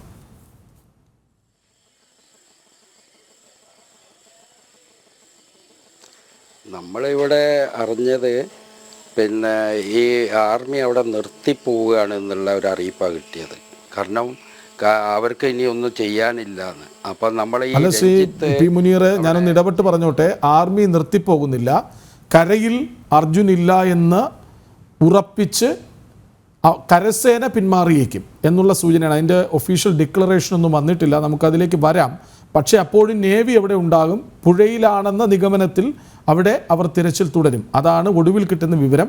നമുക്ക് അല്പസമയത്തിനകം ശ്രീജിത്ത്, ഞങ്ങളുടെ റിപ്പോർട്ടർ, അവിടെ നിന്ന് ഒപ്പം ചേരും. അപ്പോൾ അതിൻ്റെ ഒരു കൺഫർമേഷൻ കിട്ടുമെന്ന് പ്രതീക്ഷിക്കുന്നു. മുനീർ, തുടരാം. ഓക്കെ. ഞാൻ ഒരു ഡ്രൈവറാണ്. ഈ ഏരിയയിൽ നല്ലവണ്ണം പോയി പരിചയമുള്ള ഒരാളാണ്. അന്നപ്പോൾ ഞാൻ ഈ ലോറി ഫീൽഡിൽ നല്ല ഇതുണ്ടായതുകൊണ്ട് പറയാണ്, നമ്മൾ ഈ ലോഡുമായിട്ട് ഈ മരം വണ്ടി കയറ്റി അത് പിന്നെ ഫുള്ള് 40 ടണ്ണുള്ള ഒരു ലോഡ് കയറ്റി പോകുമ്പോൾ അത് എങ്ങനെയാണെങ്കിലും ഇത് മറിഞ്ഞു കഴിഞ്ഞാൽ ഈ പിന്നെ നമ്മളെ മലയുടെ സൈഡിൽ നിന്ന് മറിഞ്ഞ് പോയാലും എങ്ങനെയാണെങ്കിലും നമ്മൾ ഈ കെട്ടിയ വടം പൊട്ടും. അത് തീർച്ചയായിട്ടും പൊട്ടാൻ സാധ്യത ഉള്ളതാണ്. കാരണം ഈ 40 ഇത്രയും ലോഡിൽ താങ്ങാനുള്ള, ഈ മറിയുമ്പോൾ ലോഡ് താങ്ങാനുള്ള ഒരു കപ്പാസിറ്റി ആ കയറിനില്ല. കാരണം താഴോട്ട് ഇതാക്കിയ വെച്ച കെട്ടാനുള്ള ഒരു കയറാണ്. അന്നപ്പോൾ അത് പൊട്ടിക്കഴിഞ്ഞാൽ എവിടെയെങ്കിലും ഒരു ഈ പുഴയിലോട്ട് പോയിട്ടുണ്ടെങ്കിൽ എവിടെയെങ്കിലും ഒരു തടിക്കഷ്ണം കാണണം. അത് എവിടെയും കണ്ടിട്ടില്ല എന്നുള്ള റിപ്പോർട്ട് ചെയ്തത്. പിന്നെ ഈ തടിക്കഷ്ണം മുഴുവൻ ഒഴുകിപ്പോയാലും ഇത്രയും ഒരു 10 ടണ്ണ് ഭാരമുള്ള വണ്ടി അത് അവിടെ എവിടെയെങ്കിലും കാണണമല്ലോ. ഇത് പൊട്ടിപ്പോയാലും അത് ഇതുവരെ തെരഞ്ഞില്ല. അന്നപ്പോൾ നമ്മൾ ഇവിടുന്ന് വിഷ്വൽ കാണുക എന്നല്ലാതെ ഈ ഇതിൽ കാണുന്നതെല്ലാം ഈ കുടുംബം അടക്കം ഈ നാട്ടുകാരും ജനങ്ങളും എല്ലാവരും കാണുന്നത് ഇത് അവിടെ അവർ പൂർണ്ണമായിട്ട് തെരഞ്ഞെന്നുള്ളതാണ് നമ്മൾ പറയുന്നത്. കാരണം നമ്മൾ കാണുന്നില്ല, ഒരു മീഡിയക്കാരെ അങ്ങോട്ട് അടുപ്പിച്ചിട്ടില്ല. ഈ നമ്മളെ ഈ അർജുൻ്റെ അനിയനോടും അവൻ്റെ അളിയനോടും ഒക്കെ പറഞ്ഞത് എന്താ, വിഷ്വൽ പകർത്തരുതെന്ന്. അതൊക്കെ എന്താണ്? അപ്പോൾ ഇവർ അവിടെ അത് കറക്റ്റ് തെരഞ്ഞിട്ടുണ്ടോ, ഇനി ബാക്കിയുണ്ടോ, എന്താണെന്നുള്ളത് കറക്റ്റ് കിട്ടുന്നില്ല. അതല്ല ചായക്കട ഇരുന്ന ഭാഗത്ത് അവിടെ കുഴി, അവിടെ സ്ലോപ്പ് മാതിരിയുണ്ട്, അവിടെ വീണോ എന്താണെന്ന് അറിയുന്നില്ല. ഇത് എന്തായാലും ഈ പുഴയിൽ പോയിട്ടുണ്ടെങ്കിൽ എന്തായാലും 2 ദിവസം ഈ ഫോൺ കഴിഞ്ഞിട്ട് ഫോൺ റിങ് ചെയ്തെന്ന് പറയുന്നത്. അന്നപ്പോൾ മൊബൈൽ വെള്ളത്തിലായിരിക്കുമല്ലോ, വെള്ളത്തിലാണെങ്കിൽ റിങ് ചെയ്യുമോ, പിന്നെ അതിൻ്റെ GPS വർക്ക് ചെയ്യൂല. അതൊക്കെ എന്താണ് ഇതിന് ഒരു സംശയമായി തോന്നുകയാണ്. എന്താണ് ഇതിൻ്റെ ഒരു ഇത്? നമുക്ക് എന്തെങ്കിലും ചെയ്യാൻ പറ്റുമോ? അതാണ് ഇവർക്കൊരു പ്രതീക്ഷ ഉണ്ടായിരുന്നു. നാടിനും ഇന്ന് വൈകുന്നേരം വരെ ഇവരെ എന്തെങ്കിലും കണ്ടുപിടിക്കുമെന്ന് ഉള്ളൊരു പ്രതീക്ഷ ഉണ്ടായിരുന്നു. ഈ അവിടുന്ന് ആർമി വന്ന് അവരെന്തിനു വന്നത്? ഒരു എക്യുപ്മെൻസും ഇല്ലാതെ അവർ ഒരു ദിവസം വന്ന്, അതും ഒരു ദിവസം പിന്നെ 6 മണി 7 മണി ആയപ്പോൾ അവർ പോയി. പിന്നെ ഇവിടെ നമ്മൾ പിറ്റേന്നും ഇന്നലെ കാത്തുനിന്ന്. അപ്പോൾ ഇന്നലെ ഈ രഞ്ജിത്ത് എന്ന് പറഞ്ഞ ആൾ വന്നുകൊണ്ടാണ് ഇത്രയെങ്കിലും ഒരു പണി നടന്നത്. അതിന് മുഴുവൻ ഭയങ്കരമായിട്ടുള്ള ഒരു ഇതായിരുന്നു. ഈ ഒരു തീരെ അവിടെ ഇതൊന്നും നടന്നിട്ടില്ല. അപ്പോൾ നമ്മൾ ഇന്നും ഇപ്പോൾ ഞാൻ ആ സുഹൃത്തിൻ്റെ വീട്ടിലോ അല്ലെ നമ്മൾ ഈ അയൽവാസികളൊക്കെ പോകുമ്പോൾ ഇവരെ അച്ഛനോടും അമ്മനോടും എന്താ പറയുക? നമുക്ക് അവരുടെ മുഖത്ത് നോക്കാനുള്ള ഒരു ഇതുമില്ല. ഇന്നത്തെ ചാനലിൽ അവരുടെ അർജുൻ്റെ അമ്മ പറഞ്ഞത് എല്ലാവരും കേട്ടതല്ലേ? കാരണം ആ പ്രതീക്ഷ നഷ്ടപ്പെട്ടു, എല്ലാ വിവരങ്ങളും അറിഞ്ഞു. അന്നപ്പോൾ ഇന്നും അവർ വിളിച്ചു പറയും നമ്മളോട് ഇവിടുന്ന്. അന്നേരം ഈ പിന്നെ അഭിജിത്തും ഇവർക്കും പോകാൻ പറ്റുന്നില്ല അവിടേക്ക്. അഥവാ ഇത് കഴിഞ്ഞിട്ട് ഇതൊക്കെ പോയി നോക്കണം എന്നുണ്ടെങ്കിൽ ഇരുട്ടായി. അതിനൊരു വെളിച്ചോ കാര്യമോ ഒന്നും അവിടെ അങ്ങയിലേക്ക് വരാം. ദുരന്ത പ്രതിരോധ വിദഗ്ധൻ രഞ്ജിത്ത് ഇസ്രയേലിൻ്റെ സുഹൃത്ത്, അവിടെ രക്ഷാപ്രവർത്തന രംഗത്ത് സജീവമായിരുന്ന കൃഷ്ണദാസ് കൂടി ഒപ്പം ചേരുന്നുണ്ട്. കൃഷ്ണദാസ്, ഇനി ലോറി ഉണ്ടാവില്ല എന്നുറപ്പിച്ചു പറയാൻ തക്ക വിധം റോഡിലെ മണ്ണ് മുഴുവൻ മാറ്റിയോ?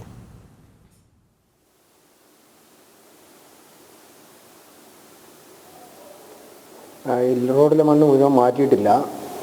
നമ്മുടെ സെർച്ച് ചെയ്യാൻ ഉദ്ദേശിച്ചിരിക്കുന്നത്, അതായത് ഞങ്ങൾ വന്നതിന് ശേഷമാണ് കാര്യങ്ങളെല്ലാം നീങ്ങിക്കൊണ്ടിരുന്നത്. അതുവരെ റോഡ് ക്ലീൻ ചെയ്യുക എന്നൊരു ഉദ്ദേശം മാത്രമേ അവിടെ ഉണ്ടായിരുന്നുള്ളൂ. അപ്പം ഞങ്ങൾ വന്നതിന് ശേഷം NDRF കമാൻഡറുമായി ചേർന്നുകൊണ്ടാണ് നമ്മളത് ആ റോഡിൻ്റെ എൻഡ് ലൈൻ ചെയ്യുകയും അത് മാർക്ക് ചെയ്യുകയും അതിനുശേഷം നമ്മളുടെ ആ നേരത്തെ ഉണ്ടായിരുന്ന GPS, അതായത് കമ്പനിയുടെ GPS സംവിധാനം ഉപയോഗിച്ച് ആ ഒരു ഇത് വെച്ചുകൊണ്ടാണ് നമ്മൾ മൂവ് ചെയ്തിരുന്നത്. അതായത് മനിയാന്ന് നമ്മൾ വന്നെങ്കിലും മനിയാന്ന് വൈകുന്നേരത്തോടു കൂടി അവിടെ ക്ലോസ് ചെയ്യേണ്ട അവസ്ഥ വന്നു. ശേഷം ഞങ്ങൾ ഇന്നലെ ഇവിടുത്തെ കഴിയാവുന്നത്ര ഹിറ്റാച്ചി JCB ഉപയോഗിച്ചുകൊണ്ട് നമ്മളതൊരു ഭാഗം ചെയ്യുകയും മനിയാന്ന് തന്നെ ഇവിടുത്തെ കുറേ GPR സംവിധാനം ഉപയോഗിച്ച്, റഡാർ സംവിധാനം ഉപയോഗിച്ച്, അതിന് വലിയ ക്വാളിറ്റി ഉള്ള സംഭവം നല്ല കിട്ടിയ കാരണം അത്തരം ഒരു ടെക്നിക്കൽ ആയിട്ടുള്ള ഒരു സംഭവം നമുക്ക് ഇവിടെ. മെറ്റൽ ഡിറ്റക്ടർ ഇന്ന് വന്നിരുന്നു. അപ്പോൾ ഇവിടുത്തെ മംഗളൂർ ഇൻസ്റ്റിറ്റ്യൂട്ട് വളരെ ആഴത്തിൽ പരിശോധിക്കാൻ ശേഷിയുള്ളതെന്നാണ് പറഞ്ഞത്. ഇന്ന് എത്തിക്കുമെന്നും പറഞ്ഞിരുന്നു. വന്നിരുന്നു. വളരെ അതൊരു പരാജയമായിരുന്നു. എന്തുകൊണ്ടാണ് അവർ പരാജയമായത്? 8 മീറ്റർ വരെ താഴ്ചയിൽ പരിശോധിക്കാൻ കഴിവുള്ളതാണെന്നാണ് പറഞ്ഞിരുന്നത്. പരാജയമായത് എന്തുകൊണ്ട് എന്ന് ചോദിച്ചാൽ നമുക്കത് നേരത്തെ ഞങ്ങൾ വരുന്നതിന് മുമ്പായിട്ട്, അതായത് ഇത് ഇൻസിഡൻറ്റ് നടന്നതിന് ശേഷം ഈ റോട്ടിലിരിക്കുന്ന മണ്ണുകളല്ല ഇതിൻ്റെ വലതുവശം. ഈ കടയുണ്ട് എന്ന് അറിയാമല്ലോ, ആ കടയുണ്ടെന്ന് പറഞ്ഞ ഭാഗത്തേക്ക് മണ്ണുകളെല്ലാം തള്ളുകയും അത് വീണ്ടും ഉയരത്തിലേക്ക് പോവുകയും ചെയ്തിട്ടുണ്ട്. നേരത്തെ നമുക്ക് അറിയാൻ പറ്റിയ അവസ്ഥ വെച്ചിട്ട് ഈ റോഡിൽ നിന്നും കുറച്ച് താഴ്ന്നിട്ട് കടയും അതിനോട് കുറച്ചുകൂടെ താഴെയായിട്ട്, അതായത് റിവറിനോട് ചേർന്നുകൊണ്ട് ഒരു പാടം കൃഷി ചെയ്യുന്ന ഒരു സ്ഥലമായിരുന്നു നേരത്തെ ഉണ്ടായിരുന്നത്. ഇപ്പോഴത്തെ അവസ്ഥയിൽ റോഡിനേക്കാൾ അത് ഹൈറ്റിൽ മറ്റുള്ള മണ്ണുകളെല്ലാം ആ ഹൈറ്റിലിട്ട് തള്ളുകയും, അപ്പോൾ എന്താണെന്ന് വെച്ചാൽ 8 മീറ്ററിനേക്കാൾ താഴെ, അതായത് ഇപ്പോഴും കരയുടെ ഏതെങ്കിലും ഒരു ഭാഗത്ത് മണ്ണിനടിയിൽ ലോറി ഉണ്ട് എന്ന് നമുക്ക് അനുമാനിക്കാം.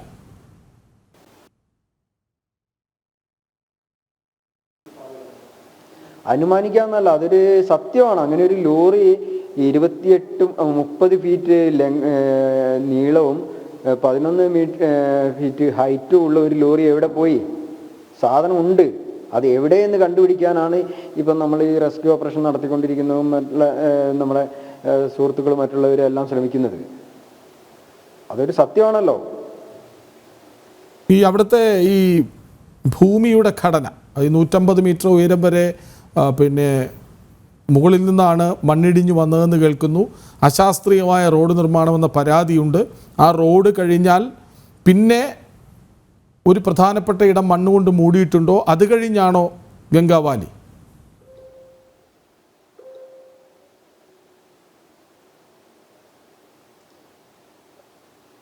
റോഡ് അവിടെ എത്തുന്ന സമയത്ത് ഡബിൾ ലൈൻ 4 ലൈൻ റോഡായിട്ട് വരികയാണ്, ഡബിൾ റോഡായിട്ട്.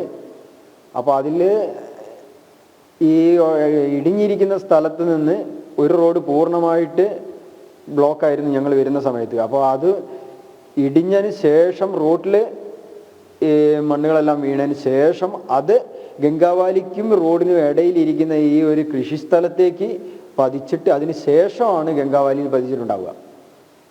ശരി, ഞാൻ കൃഷ്ണപ്രസാദ് ശരി കൃഷ്ണദാസിലേക്ക് ഞാൻ വരാം. മുനീർ പി, അവിടെ നിന്നുള്ള വിവരങ്ങൾ ഇങ്ങനെയാണ്. നേരിട്ട് അവിടെ ദുരന്ത പ്രതിരോധ രംഗത്ത് സജീവമായിരുന്ന 2 പേരാണ് നമുക്ക് വേണ്ടി അല്പം മുമ്പ് ചേർന്നത്. ഒന്ന് രഞ്ജിത്ത് ഇസ്രായേൽ, 2 രഞ്ജിത്തിൻ്റെ സുഹൃത്ത് അവിടെ പ്രതിരോധ രംഗത്തുണ്ടായിരുന്ന കൃഷ്ണദാസ്. ഇന്ന് അർജുൻ്റെ അമ്മ പറഞ്ഞൊരു പ്രധാനപ്പെട്ട വരിയുണ്ട്. വാഹനം അവിടെ ഇല്ലെന്ന് തെളിയിക്കേണ്ടത് ചിലരുടെ പ്രസ്റ്റീജ് ഇഷ്യൂ ആണോ എന്ന സംശയമുണ്ട് എന്ന്.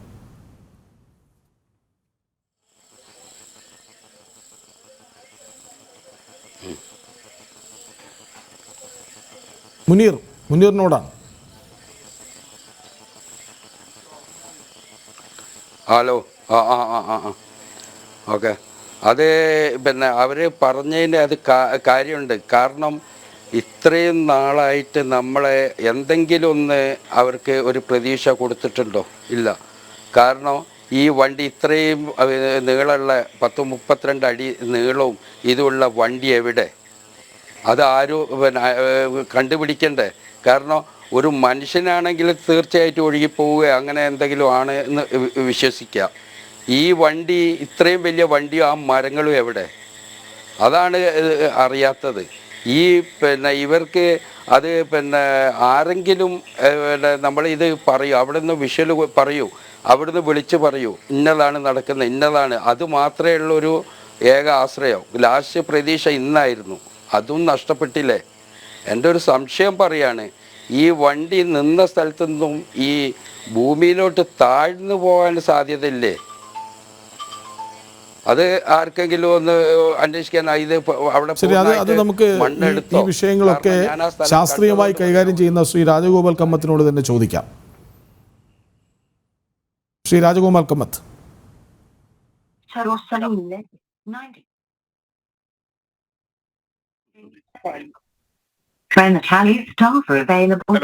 അതായത് ഈ ലോറി വീണുപോയിടത്ത് നിന്ന് താഴ്ന്നു പോകാൻ സാധ്യതയുണ്ടോ എന്നൊരു സംശയമാണ് സുഹൃത്ത് പങ്കുവയ്ക്കുന്നത്.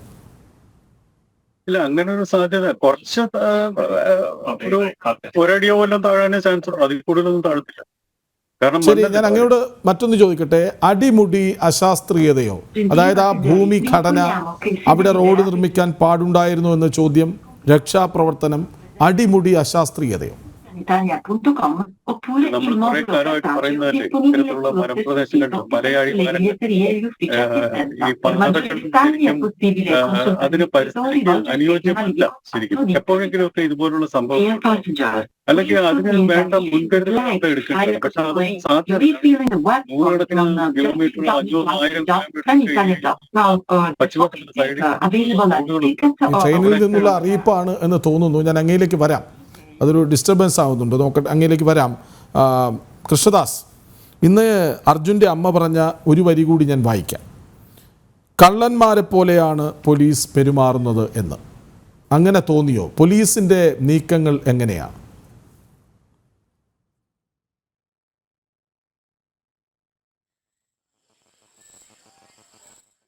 എന്ന് മാത്രമല്ല, പോലീസ് ഞങ്ങളെ കഴിയുന്നത്ര ആ പ്രദേശത്ത് നിന്നും മാറ്റുക എന്നൊരു ഉദ്ദേശം. അതായത് എന്തോ ഇപ്പം നേരത്തെ പറഞ്ഞ പോലെ എന്തോ ഒളിക്കുന്നുണ്ടോ എന്നൊരു സംശയം ഇപ്പം നമുക്കുണ്ട്. നമ്മുടെ ഒരു ദുരൂഹത അതിനകത്തിരിക്കുന്നു. കാരണം ACP വന്നതിന് ശേഷം നമ്മളെ അവിടെ നിന്ന് ഓടിക്കാനും നമ്മളെ തള്ളി മാറ്റാനും അവർ ശ്രമിച്ചുകൊണ്ടിരിക്കുകയാണ്. കാരണം നമ്മൾ അവർ പറഞ്ഞിരിക്കുന്നത് നമുക്ക് പ്രൊട്ടക്ഷൻ തരാൻ പറ്റില്ല എന്നാണ് അവർ പറയുന്നത്. ഞങ്ങൾ വന്ന സമയത്ത് ഇവിടെ ആരും ഉണ്ടായിരുന്നില്ല ഞങ്ങൾക്ക് പ്രൊട്ടക്ഷൻ തരാൻ. അത്രയും ക്രിറ്റിക്കലായിരുന്ന ഒരവസ്ഥ, അതായത് മോശമായിരുന്ന ഒരു സ്ഥലത്ത് ഞങ്ങൾ അവിടെ ലൈൻ മാർക്ക് ചെയ്യുന്ന സമയങ്ങളിലൊന്നും ഒരു പോലീസുകാരെയും കണ്ടിട്ടില്ലായിരുന്നു. ഇന്നലേക്ക് ശേഷം അവർ തടയാൻ മാത്രമേ ഉണ്ടായിരുന്നുള്ളൂ. ഇന്ന് ഉച്ചയോടുകൂടി അവരവിടെ വരികയും ഞങ്ങളെ തള്ളി മാറ്റാൻ ശ്രമിക്കുകയും ഇവിടെ ആരും നിൽക്കേണ്ടതില്ല എന്ന് പറയുകയും നിങ്ങൾക്ക് പ്രത്യേക ഓർഡർ ഇല്ലാത്തതുകൊണ്ട് ഇവിടെ നിൽക്കാൻ പാടില്ല എന്ന് ആവശ്യം പിന്നീട് എങ്ങനെയാണ് ഒത്തുതീർത്തത്? എങ്ങനെയാണ് ഒത്തുതീർപ്പിലെത്തിയത്? അതായത് നിങ്ങൾ ഇവിടെ നിൽക്കണ്ട, മലയാളികളെല്ലാം മടങ്ങിക്കോളൂ എന്ന് പറഞ്ഞല്ലോ. ആ പ്രശ്നം പിന്നീട് എങ്ങനെയാണ് പരിഹരിച്ചത്? നിങ്ങൾക്ക് എങ്ങനെ അവിടെ തുടരാനായി? അതെ,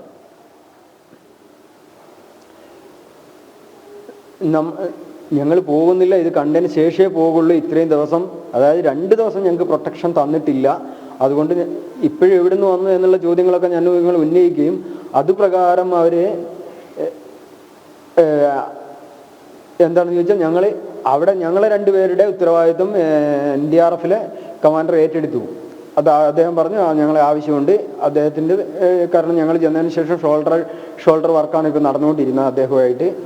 പിന്നെ അദ്ദേഹം ഏറ്റെടുത്തത് കാരണം ഞങ്ങളെ അവിടെ നിൽക്കാൻ അനുവദിക്കുകയും മറ്റുള്ളവർ മുദ്രപത്രത്തിൽ ഞങ്ങൾ സ്വമേധയാ കർണാടക ഗവൺമെൻറ്റിനെ സഹായിക്കാൻ വന്നതാണെന്നും എന്തെങ്കിലും സംഭവിച്ചാൽ കർണാടക ഗവൺമെൻറ്റിനോ മറ്റുള്ളവർക്കോ ഉത്തരവാദിത്തമില്ല, സ്വയം റിസ്കിലാണ് ഇത് ചെയ്യുന്നത്, മുദ്രപത്രത്തിൽ രേഖാമൂലം എഴുതി കൊടുക്കണമെന്ന് ഡിമാൻഡ് വെച്ചിരിക്കുകയാണ്. അത് എത്ര പേരാണ് അവർ എഴുതി കൊടുക്കണമെന്ന ഡിമാൻഡാണ് അവർ വെച്ചിരിക്കുന്നത്. ശരി, ഞാൻ വരാം. ശ്രീ രാജഗോപാൽ കമ്മത്ത്, നമ്മൾ അശാസ്ത്രീയതയെക്കുറിച്ചാണല്ലോ പറഞ്ഞു വന്നത്, അങ്ങ് തുടരാം. അതായത് പരിസ്ഥിതിക്ക് അനുയോജ്യമായിട്ടുള്ള രീതിയിലല്ല ഇത്തരം നിർമ്മാണങ്ങൾ നടന്നിട്ടുള്ളത്. കാരണം നൂറുകണക്കിന് കിലോമീറ്ററുകൾ ഈ രീതിയിലുള്ള മലയടിവാരത്തിലൂടെ വലിയ ഹൈവേകൾ നിർമ്മിക്കുമ്പോൾ അവിടെ ബ്ലാസ്റ്റ് നടത്തും. ആ ബ്ലാസ്റ്റ് എന്ന് പറയുന്നത് അവിടെ ചെടികൾ വെട്ടിമാറ്റും. അപ്പൊ ആ മണ്ണിന്റെ ഉറപ്പില്ലാതാവും. മഴ പെയ്യുമ്പോൾ അത് ലാൻഡ് സ്ലൈഡ് ആയിട്ട് വരികയും ചെയ്യും. അങ്ങനെ തന്നെയാണ് ഇടുക്കിയിലും മറ്റിടങ്ങളിലും ഒക്കെ വയനാടും ഒക്കെ ഇത്തരത്തിലുള്ള മണ്ണിടിച്ചിലുണ്ടാകുന്നത്. മേൽമണ്ണ് പോകുന്നു, മരങ്ങൾ വെട്ടിക്കളയുന്നു, അതിന്റെ ആ ഉറപ്പ് നിർത്തിയിരുന്ന മരങ്ങൾ വെട്ടിക്കളയുന്നു. നമുക്കറിയാം കഴിഞ്ഞ മഴ സമയത്ത് ഒരു ഇരുനില കെട്ടിടം അതേപോലെ ഇങ്ങ് മലയിൽ മേളിൽ നിലത്തേക്ക് ഇറങ്ങി വന്നത്. അത്തരത്തിലുള്ള ഒരു സംഭവമാണ് ഇവിടെ നടന്നിട്ടുള്ളത്. ഇപ്പൊ കൽപ്പറ്റയിൽ നോക്കിക്കൊള്ളു, ഒരു മല കീറിയിട്ടാണ് രണ്ടാക്കിയിട്ടാണ് ഒരു കൽപ്പറ്റ ബൈപ്പാസ് അതിലേക്ക് കടന്നു. അങ്ങനെ ധാരാളം ഉണ്ട്. ഇപ്പൊ മലയോര ഹൈവേ എന്ന് പറയുന്ന ഒരു ഏർപ്പാടുണ്ട്. ഇപ്പൊ ബോധിമേട്ടിലെ ക്ലൈമറ്റ് മാറി. മലയോര ഹൈവേ ഒക്കെ കടന്നു പോകുന്ന ബോധിമേട്ടിലെ ക്ലൈമറ്റ് തന്നെ മാറി. മഴക്കുറവ് എന്ന് പറയുമ്പോൾ ഇതൊക്കെ തന്നെയാണ് കാരണമായിട്ട് വരുന്നത്. കാരണം അവിടുത്തെ മലയുടെ സ്ട്രക്ചർ മാറുമ്പോൾ അവിടെ ആ ഒരു അവസരം ഇല്ലാതാകുകയാണ് ചെയ്യുന്നത്. പശ്ചിമഘട്ടം ഉള്ളത് കൊണ്ടാണ് കേരളത്തിൽ ഈ രീതിയിലുള്ള മഴ ലഭിക്കുന്നത്. ഇവിടെ പച്ചപ്പുണ്ടാകുന്നത് അതുകൊണ്ടാണ്. ഇപ്പൊ കർണാടകയിലൂടെ കടന്നു പോകുന്ന നാഷണൽ ഹൈവേ പലയിടങ്ങളിലും ഇത്തരത്തിലുള്ള മലകളെ കീറി മുറിച്ചുകൊണ്ടാണ് ചെയ്തിട്ടുള്ളത്. അത്യാവശ്യമുള്ളതല്ലല്ലോ, ധാരാളം റോഡുകളുണ്ട്. ഇപ്പോൾ വളരെ വലിയ നിർമ്മിതികൾ എന്തിനാണ്? കാരണം നമ്മുടെ ഒരു പ്രകൃതി ലോലമായിട്ടുള്ള പ്രദേശമാണ് ഈ പശ്ചിമഘട്ടത്തിന്റെ ഇപ്പുറത്തുള്ള പ്രദേശം. നമ്മൾ കൊങ്കൺ റെയിലൊക്കെ ഉണ്ടാക്കി, പക്ഷെ അവിടെ ഇടയ്ക്കിടയ്ക്ക് മണ്ണിടിച്ചിലുണ്ടാകുന്നുണ്ട്. അപ്പൊ അതൊക്കെ നമ്മൾ കണക്കിലെടുക്കണ്ടേ? ഇത് വലിയ മണ്ണിടിച്ചിലാണ് ഉണ്ടായിട്ടുള്ളത്, ഇനിയും ഉണ്ടാകും. കാരണം ആ ഭാഗത്ത് ഇനിയും ഉണ്ടാകാനായിട്ടുള്ള സാധ്യതയുണ്ട്. കാരണം ആ ടെറൈന്റെ സ്ട്രക്ചർ തന്നെ മാറിക്കഴിഞ്ഞു. ഈ ഭാഗത്ത് അല്ലെങ്കിൽ മറ്റു ഭാഗങ്ങളിലുണ്ടാവും. ഇനിയുള്ള കാലങ്ങളിലൊക്കെ വളരെ ശക്തമായിട്ട് പെയ്യുന്ന മഴകൾ നമ്മൾ പ്രതീക്ഷിക്കണം. കാരണം ആ രീതിയിലാണ് അന്തരീക്ഷത്തിന്റെ ഘടന മാറിയിരിക്കുന്നത്. ഈ വളരെ കുത്തിയൊലിച്ചുള്ള വലിയ മഴകൾ പെയ്യാനായിട്ടുള്ള സാധ്യതയുണ്ട്. അപ്പോൾ നേരത്തെ തന്നെ ബ്ലാസ്റ്റിംഗ് നടത്തിയിട്ട് അതിന്റെ സ്ട്രക്ചർ ദുർബലമായിരിക്കുന്ന സ്ഥലത്ത് ഈ രീതിയിലുള്ള ലാൻഡ് സ്ലൈഡ്സ്, അതുപോലെ തന്നെ മിന്നൽ പ്രളയം ഒക്കെ ഉണ്ടാകാനായിട്ടുള്ള സാധ്യതയുണ്ട്. നമ്മൾ കേരളത്തിൽ തന്നെ പലതവണ കണ്ടിട്ടുണ്ടല്ലോ ഇത്തരത്തിലുള്ള മിന്നൽ പ്രളയങ്ങളൊക്കെ ഉണ്ടാകുന്ന കാണുന്നുണ്ടല്ലോ. അതുപോലെ തന്നെ വലിയ മഴകൾ പെയ്ത് ഉരുൾപൊട്ടൽ ഉണ്ടാകുന്ന സാധ്യതകൾ കാണുന്നുണ്ട്. പല സന്ദർഭങ്ങളും നമ്മൾ രേഖപ്പെടുത്തിയിട്ടുണ്ടല്ലോ. അവിടെയൊക്കെ നടക്കുന്ന കൈകടത്തലുകളാണ് ഇതിന് കാരണം. പ്രകൃതി മാറ്റം കുറ്റം പറഞ്ഞിട്ട് കാര്യമില്ല. കൈകടത്തലുകൾ, നമ്മുടെ അവിടുത്തെ ചെടികളെല്ലാം ഉറപ്പിച്ചു നിർത്തിയിരുന്ന, മണ്ണിനെയും കുന്നിനെയും ഉറപ്പിച്ചു നിർത്തിയിരുന്ന മരങ്ങളെല്ലാം വെട്ടിക്കളഞ്ഞു. അതിനുശേഷം പലരും അങ്ങനെ ചെയ്യുന്നുണ്ട്. കുറച്ച് കറൻസി നോട്ടുകൾക്ക് വേണ്ടിയാണ് ഇതൊക്കെ ചെയ്യുന്നത്. അവിടെ കൃഷി JCB ഉപയോഗിച്ചുള്ള കൃഷിയാണ് നടക്കുന്നത്. മലയുടെ മുകളിൽ ക്വാറികളാണ്. മലയുടെ ഉച്ചിയിൽ ക്വാറിയുണ്ട്. നമ്മുടെ ഇടുക്കിയിലുണ്ട്. മലയുടെ ഉച്ചിയിൽ ആരും കാണാത്ത സ്ഥലത്ത് ക്വാറി നടക്കുന്നുണ്ട്. ഇപ്പോൾ ആക്റ്റീവായിട്ടുള്ള ക്വാറി ഉണ്ട്. അങ്ങനെ പലയിടങ്ങളിലും ക്വാറിങ് നടക്കുന്നുണ്ട്.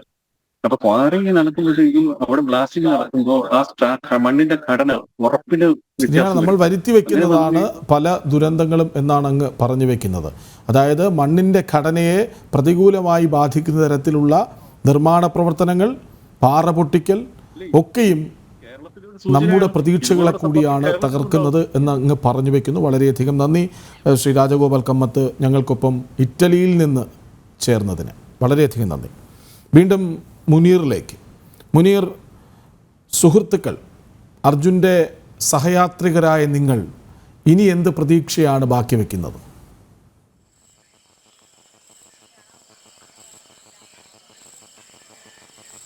ഒരു പ്രതീക്ഷയില്ല. കാരണം എന്താണ് എട്ടാമത്തെ ദിവസം പോവുക. ഈ ഒരു രക്ഷാപ്രവർത്തനം എന്ന് പറഞ്ഞാൽ ഒരു രാത്രിയെങ്കിലും ഒരു വൈകിയെങ്കിലും ഒന്ന് രക്ഷാപ്രവർത്തനം നടത്തണം. അതിന് ഇത് പിന്നെ നമ്മളെ ഓഫീസ് ടൈം മാതിരി ആണ് രക്ഷാപ്രവർത്തനം. ഇനി എന്ത് പ്രതീക്ഷയാണ് അർപ്പിക്കേണ്ടത്? കാരണം ഇവിടെ ഇവരെല്ലാവരും ഇപ്പോൾ അവരുടെ അമ്മ പറഞ്ഞ വാക്കുകളൊക്കെ കേട്ടതാ ഈ അർജുൻ്റെ. കാരണം നമ്മൾ ഇവിടെ ഇരുന്ന എല്ലാ ജനങ്ങളും ഈ നാട് വരെ പ്രതീക്ഷ ഉണ്ടായിരുന്നു, ആർമി വന്നാൽ അവർ പ്രതീക്ഷയാണെന്ന്. കാരണം അതും നഷ്ടപ്പെടുത്തിയിരിക്കുകയാണ്. ഇനി എന്ത് പ്രതീക്ഷയാണ് നമ്മൾ വെക്കേണ്ടത്? കാരണം ഇനി നാളെ ഇതേമാതിരി സൈന്യം വന്നാൽ ചെയ്ത് എന്തേലും മനുഷ്യസാധ്യമായതിനപ്പുറം ചെയ്യും എന്ന് നമ്മൾ പലവട്ടം കണ്ടിട്ടുള്ളതാണ്. അത് നമ്മൾ ഷിലൂരിലും പ്രതീക്ഷിച്ചു. പക്ഷേ അവിടുത്തെ കാലാവസ്ഥ നമ്മൾ കണ്ടതാണ്, കാറ്റിൻ്റെ ശക്തി, മണ്ണിടിയാനുള്ള സാധ്യത, ഇതൊക്കെയും ആ ഭൂമിയുടെ ഘടന പോലും ഇതിനെയൊക്കെ തടസ്സം നിൽക്കുന്നുണ്ടെന്നും നമ്മൾ പറയാതെ പോകരുതല്ലോ. സൈന്യം വെറുതെ ഇത്തരമൊരു രംഗത്തേക്കെത്തി മടങ്ങിപ്പോകുന്ന ചരിത്രം വളരെ കുറവാണ്. അവർ പരമാവധി ശ്രമിച്ചു. മണ്ണിനടിയിലില്ല എന്ന സംശയം ബലപ്പെട്ടപ്പോൾ അവർ നേവിയെ ഏൽപ്പിക്കുകയാണ്. അതായത് പുഴയിൽ തെരച്ചിൽ തുടരും. കരയിൽ നമ്മുടെ പ്രിയപ്പെട്ട സുഹൃത്തുക്കൾ, സഹോദരങ്ങൾ രഞ്ജിത്തും കൃഷ്ണദാസും ഒക്കെ ഉണ്ടല്ലോ.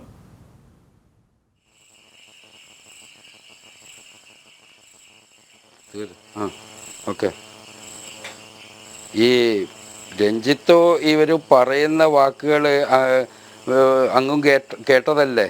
കാരണം പൂർണ്ണമായിട്ടില്ല അവിടെ തെരച്ചിൽ നിന്ന്. കാരണം കരയിൽ പിന്നെ താഴത്തെ ഈ കടയുടെ താഴ്ചയിലും ഈ പറഞ്ഞ ഈ കടയുടെ താഴത്തെ ഒരു പാടം അവർ കൃഷി ചെയ്യുന്ന സ്ഥലമുണ്ട്, അതൊരു കുഴിയായിട്ട് കിടക്കുക. അതും കഴിഞ്ഞിട്ടാണ് ഈ പറയുന്ന പുഴയിലോട്ട് പോകാനുള്ളത്. ഈ സ്ഥലങ്ങളൊക്കെ ഞാൻ കണ്ടതുകൊണ്ട് ആണ്. അന്നേരം ഇവിടെ ഒന്നും നോക്കാതെ ഇവിടെ സംശയം പിന്നെ ഇല്ല, അവിടെ കരയിലില്ല എന്ന് പറഞ്ഞാൽ ആ കടയുടെ മുകളിലോട്ട് അവിടെയാണല്ലോ പിന്നെയും മണ്ണ് കൊണ്ടുപോയി ഡബ് ചെയ്തത്. അത് നോക്കണ്ടേ? കാരണം ഇത് അവിടെ ഉണ്ടോ ഇല്ലേ എന്നുള്ള തെരച്ചിൽ നടത്തിയതിന് ശേഷമല്ലേ പിന്നെ അതിൻ്റെ മുകളിലേക്ക് അവിടേക്ക് മണ്ണിടണ്ടേ. അല്ലാതെ അവിടെ മണ്ണ് കൂമ്പാരായി. കാരണം ഒരു സ്ലോപ്പായി കിടക്കുന്ന സ്ഥലമാണത്. ഈ കടയുടെ ആ ഫ്രണ്ട് ഭാഗം കഴിച്ച് ഈ ചായക്കട ഇരുന്ന ഭാഗത്ത് നിന്ന് പിന്നിലോട്ട് പുഴയെത്തുന്നതിന് മുൻപ് വരെ ഒരു പാടം പോലെ ഒരിടം, അല്ലെങ്കിൽ കർഷകരുടെ കൃഷിയിടം, അവിടെ മണ്ണ് മൂടിയിട്ടുണ്ടല്ലോ. അതിനടിയിൽ ഈ ലോറി അർജുൻ ഉണ്ടാകാനുള്ള സാധ്യത എത്രത്തോളമാണ്?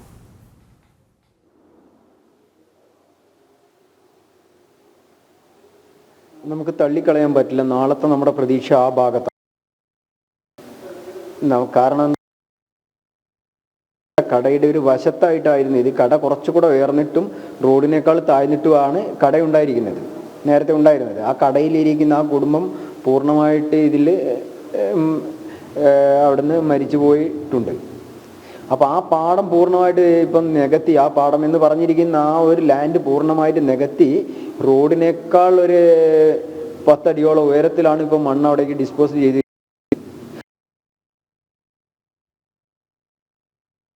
പറഞ്ഞിരിക്കുന്ന ലോറി അവിടെ നിൽക്കാനുള്ള സാധ്യതകൾ വളരെ കൂടുതലാണ്. അതിന് മുകളിൽ ഒരു സെർച്ച് ചെയ്യുകയോ അല്ലെങ്കിൽ അവിടെ ഇല്ലെന്ന് ഉറപ്പാക്കുകയോ ചെയ്യാതെയാണ് അവിടേക്ക് ഈ മണ്ണ് കൊണ്ട് തട്ടിയിരിക്കുന്നത്. തീർച്ചയായും ഞങ്ങളന്ന് വന്നിട്ടില്ലായിരുന്നു എങ്കിൽ ഈ തെരച്ചിലുകൾ ഉണ്ടാവാൻ സാധ്യത വീണ്ടും ഉണ്ടാവില്ല എന്ന് തന്നെയാണ് തോന്നുന്നത്. കാരണം അതായത് ഈ മൺകൂന ഉണ്ടായിരുന്നിടത്ത്, അതായത് അർജുനൊക്കെ ആദ്യം ഉണ്ടാകുമെന്ന് കരുതപ്പെട്ട ഇടത്തെ മണ്ണ് കൊണ്ട് കൂട്ടിയിട്ടത് ഈ ചായക്കടയ്ക്ക് പിന്നിലാണ്.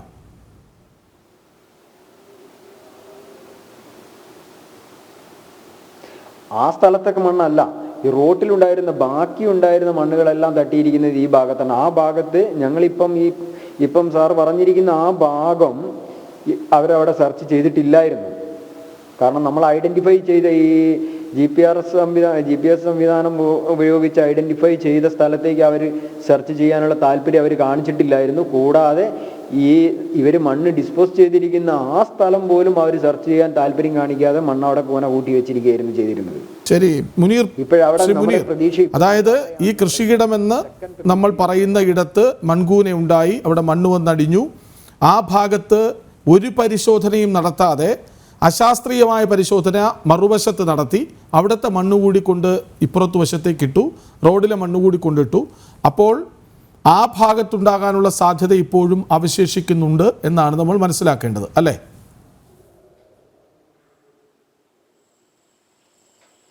തീർച്ചയായിട്ടും അവിടെ തന്നെ. അവിടെ ഈ അവരുടെ ഒരു പശുവിനെ വളർത്തൽ, കൃഷി, പിന്നെ ഒരുപാട് മൃഗങ്ങളുള്ള ആട്, പശു, ഇതെല്ലാം വളർത്തുന്നൊരു സ്ഥലമാണിത്. കാരണം ഒരു കുഴിമാതിരിയാണിത്.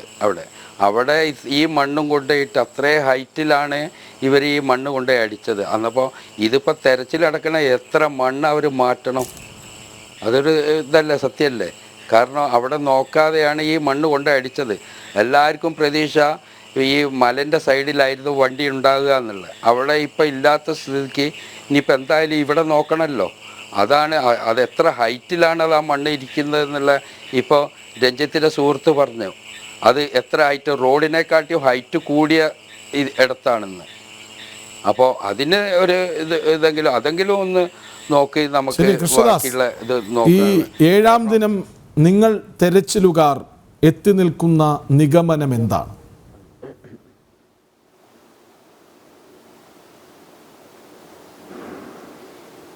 ആദ്യത്തെ നമ്മുടെ പ്രതീക്ഷ ഉണ്ടായിരുന്നത് ഈ പറഞ്ഞിരിക്കുന്നതിൻ്റെ, അതായത് ഈ കടയിരിക്കുന്നതിൻ്റെ ഓപ്പോസിറ്റ് സൈഡ്, അതായത് ആ മലയുടെ ഭാഗത്തായിരുന്നു.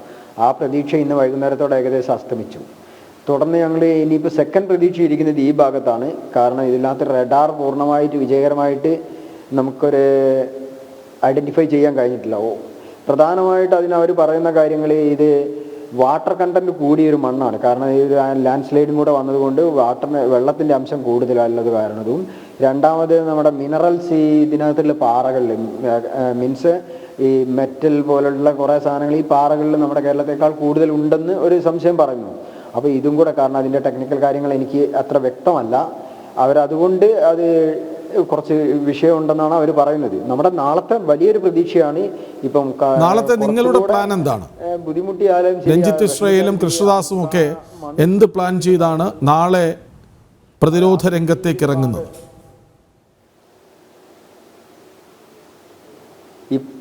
ഇപ്പോഴും നമ്മൾ ഈ മണ്ണ് കൂട്ടിയിരിക്കുന്ന ഭാഗത്ത് നിന്ന് മണ്ണ് മാറ്റാൻ പറ്റാവുന്നിടത്തെല്ലാം മാറ്റി, അതായത് ആ ചായക്കടയ്ക്ക് പിന്നിലെ നദി എത്തുന്നതിന് മുൻപുള്ള സ്ഥലം അല്ലേ?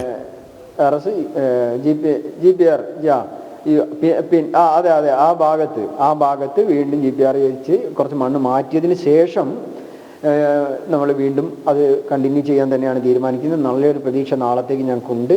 പിന്നെ നേവിയുടെ വിഭാഗം നാളെ പുതിയ ഒരു ഡൈവിങ് ചെയ്യുന്ന വിദഗ്ധർ, കുറച്ചുകൂടെ എക്സ്പെർട്ടായിരിക്കുന്ന ആളുകൾ നാളെ എത്തിച്ചേരുമെന്ന് പറഞ്ഞിട്ടുണ്ട്. അപ്പോൾ അവർ പുഴയിലും അവരുടെ കഴിവുകൾ ഉപയോഗിച്ച് പിന്നെ തെരയും എന്നാണ് നമ്മൾ പ്രതീക്ഷിച്ചുകൊണ്ടിരിക്കുന്നത്. കൃഷ്ണദാസ്, ഈ നേവിയും NDRF-ഉം മറ്റു സംഘങ്ങളും ഒക്കെ അവിടെ ഉണ്ടല്ലോ, അവരൊക്കെ നിങ്ങളുമായി കൂടി ആലോചിക്കുന്നുണ്ടോ? നിങ്ങൾ എല്ലാവരും കൂടി ചർച്ച ചെയ്താണോ ഈ തെരച്ചിൽ ഇപ്പോൾ പുരോഗമിക്കുന്നത്?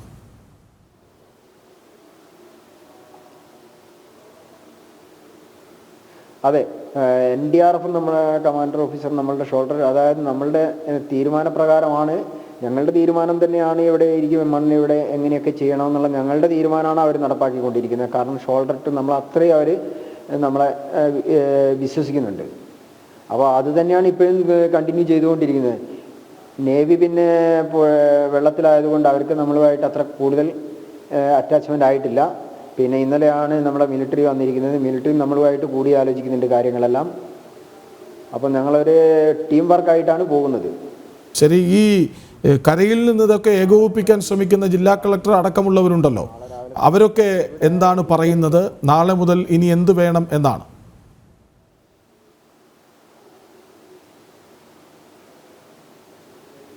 നാളെ മുതൽ നമുക്ക് അനുവാദം തന്നിരിക്കുകയാണ്. അതായത് നാഷണൽ ഹൈവേ അതോറിറ്റിയുടെ വാഹനങ്ങളുണ്ട്, അവരുടെ JCB, ഇറ്റാച്ചി എല്ലാം ഉണ്ട്. അത് ഉപയോഗിച്ചിട്ട് നമ്മൾ ഈ പ്രതീക്ഷിച്ചിരിക്കുന്ന സ്ഥലത്ത് നിന്ന് മണ്ണ് മാറ്റാൻ അവർ നമുക്ക് അനുവാദം തന്നിട്ടുണ്ട്. ശരി, വളരെ ശുഭകരമായ ഒരു കാര്യമാണ്. കാരണം രഞ്ജിത്ത് ഇസ്രയേലിനെയും കൃഷ്ണദാസിനെയും ഒക്കെ കഴുത്തിന് പിടിച്ച് പുറത്താക്കാമെന്ന് അവിടെ ആരൊക്കെയോ ആഗ്രഹിച്ചിരുന്നു. മലയാളികൾ മടങ്ങിക്കോളൂ എന്ന ഉത്തരവിടാൻ ഒരു ശ്രമം നടത്തി. പക്ഷെ ഒടുവിൽ അവരത് വേണ്ടെന്ന് വയ്ക്കുന്നു. നിങ്ങൾ തുടർന്നോളൂ എന്ന് തീരുമാനിക്കുന്നു. സൈന്യമടക്കം NDRF അടക്കം കൃഷ്ണദാസുമായും രഞ്ജിത്തുമായും ഒക്കെ ചേർന്ന് തീരുമാനമെടുക്കുന്നുണ്ട്. നിങ്ങളെ കൂടി വലിയ അളവിൽ പരിഗണിക്കുന്നുണ്ട്. അതിൻ്റെ പ്രതിഫലനമായി നാളെ കൃഷ്ണദാസും രഞ്ജിത്ത് ഇസ്രയേലും നേവിയും മറ്റ് ദുരന്ത നിവാരണ സംഘങ്ങളുമൊക്കെ ചേർന്ന് ചായക്കടയ്ക്ക് പിന്നിലുള്ള നദിയിലേക്ക് എത്തുന്നതിന് മുൻപുള്ള ഇടം വരെ വിശാലമായി മണ്ണ് മൂടിക്കിടക്കുന്ന ഇടത്ത് അർജുന് വേണ്ടി തെരച്ചിൽ നടത്തും. ആ തെരച്ചിൽ വിജയിച്ചു വരും എന്ന പ്രതീക്ഷ ഞങ്ങൾക്കുണ്ട്. അർജുൻ വളരെ മനക്കരുത്തുള്ള ആളാണെന്ന് ഒന്നാമത്തെ ദിവസം മുതൽ ഭാര്യയും സഹോദരിയും ഒക്കെ ആവർത്തിച്ച് പറയുന്നുണ്ട്. ആ മനക്കരുത്തിൻ്റെ പ്രതീക്ഷയിൽ അർജുൻ നാളെ ലോറിക്കുള്ളിൽ നിന്ന് ഇരുകൈകളും ഉയർത്തി, ക്ഷീണിതനായെങ്കിലും ഇരുകൈകളും ഉയർത്തി പുറത്തു വരും എന്ന് വീണ്ടും ആഗ്രഹിച്ചു പോവുകയാണ്. അപ്പോഴും പറയട്ടെ, ആ കുടുംബത്തിന് സർവ്വപ്രതീക്ഷയും നഷ്ടപ്പെട്ടു. എല്ലാം ഉൾക്കൊള്ളാനുള്ള മനസ്സ് ഞങ്ങൾ സമാഹരിച്ചു കഴിഞ്ഞുവെന്ന് ഇന്ന് ആ അമ്മ പറയുന്നതും നമ്മൾ കേട്ടു. എങ്കിലും രഞ്ജിത്ത് ആ മണ്ണിനടിയിൽ എവിടെയോ ഉണ്ട്, അല്ലെങ്കിൽ പുഴയിലെവിടെയോ ഉണ്ട്. പ്രതീക്ഷ ഇപ്പോഴും ബാക്കിയാണ്. നാളെ രാവിലെ 8:30 ആകുമ്പോൾ 8 ദിവസമാകുന്നു അർജുൻ അപ്രത്യക്ഷനായിട്ട്. പ്രതീക്ഷ ബാക്കി, പ്രതീക്ഷ ബാക്കി, പ്രതീക്ഷ ബാക്കി. വളരെയധികം നന്ദി Muneer, Ranjith Israel, Krishnadas, colonel S Dinni, Rajagopal Kammath ഒപ്പം ചേർന്നതിന്, ജനൻ ഡിബേറ്റിൽ പങ്കെടുത്തതിന്. പൂർണ്ണമാകുന്നു. നമസ്തേ.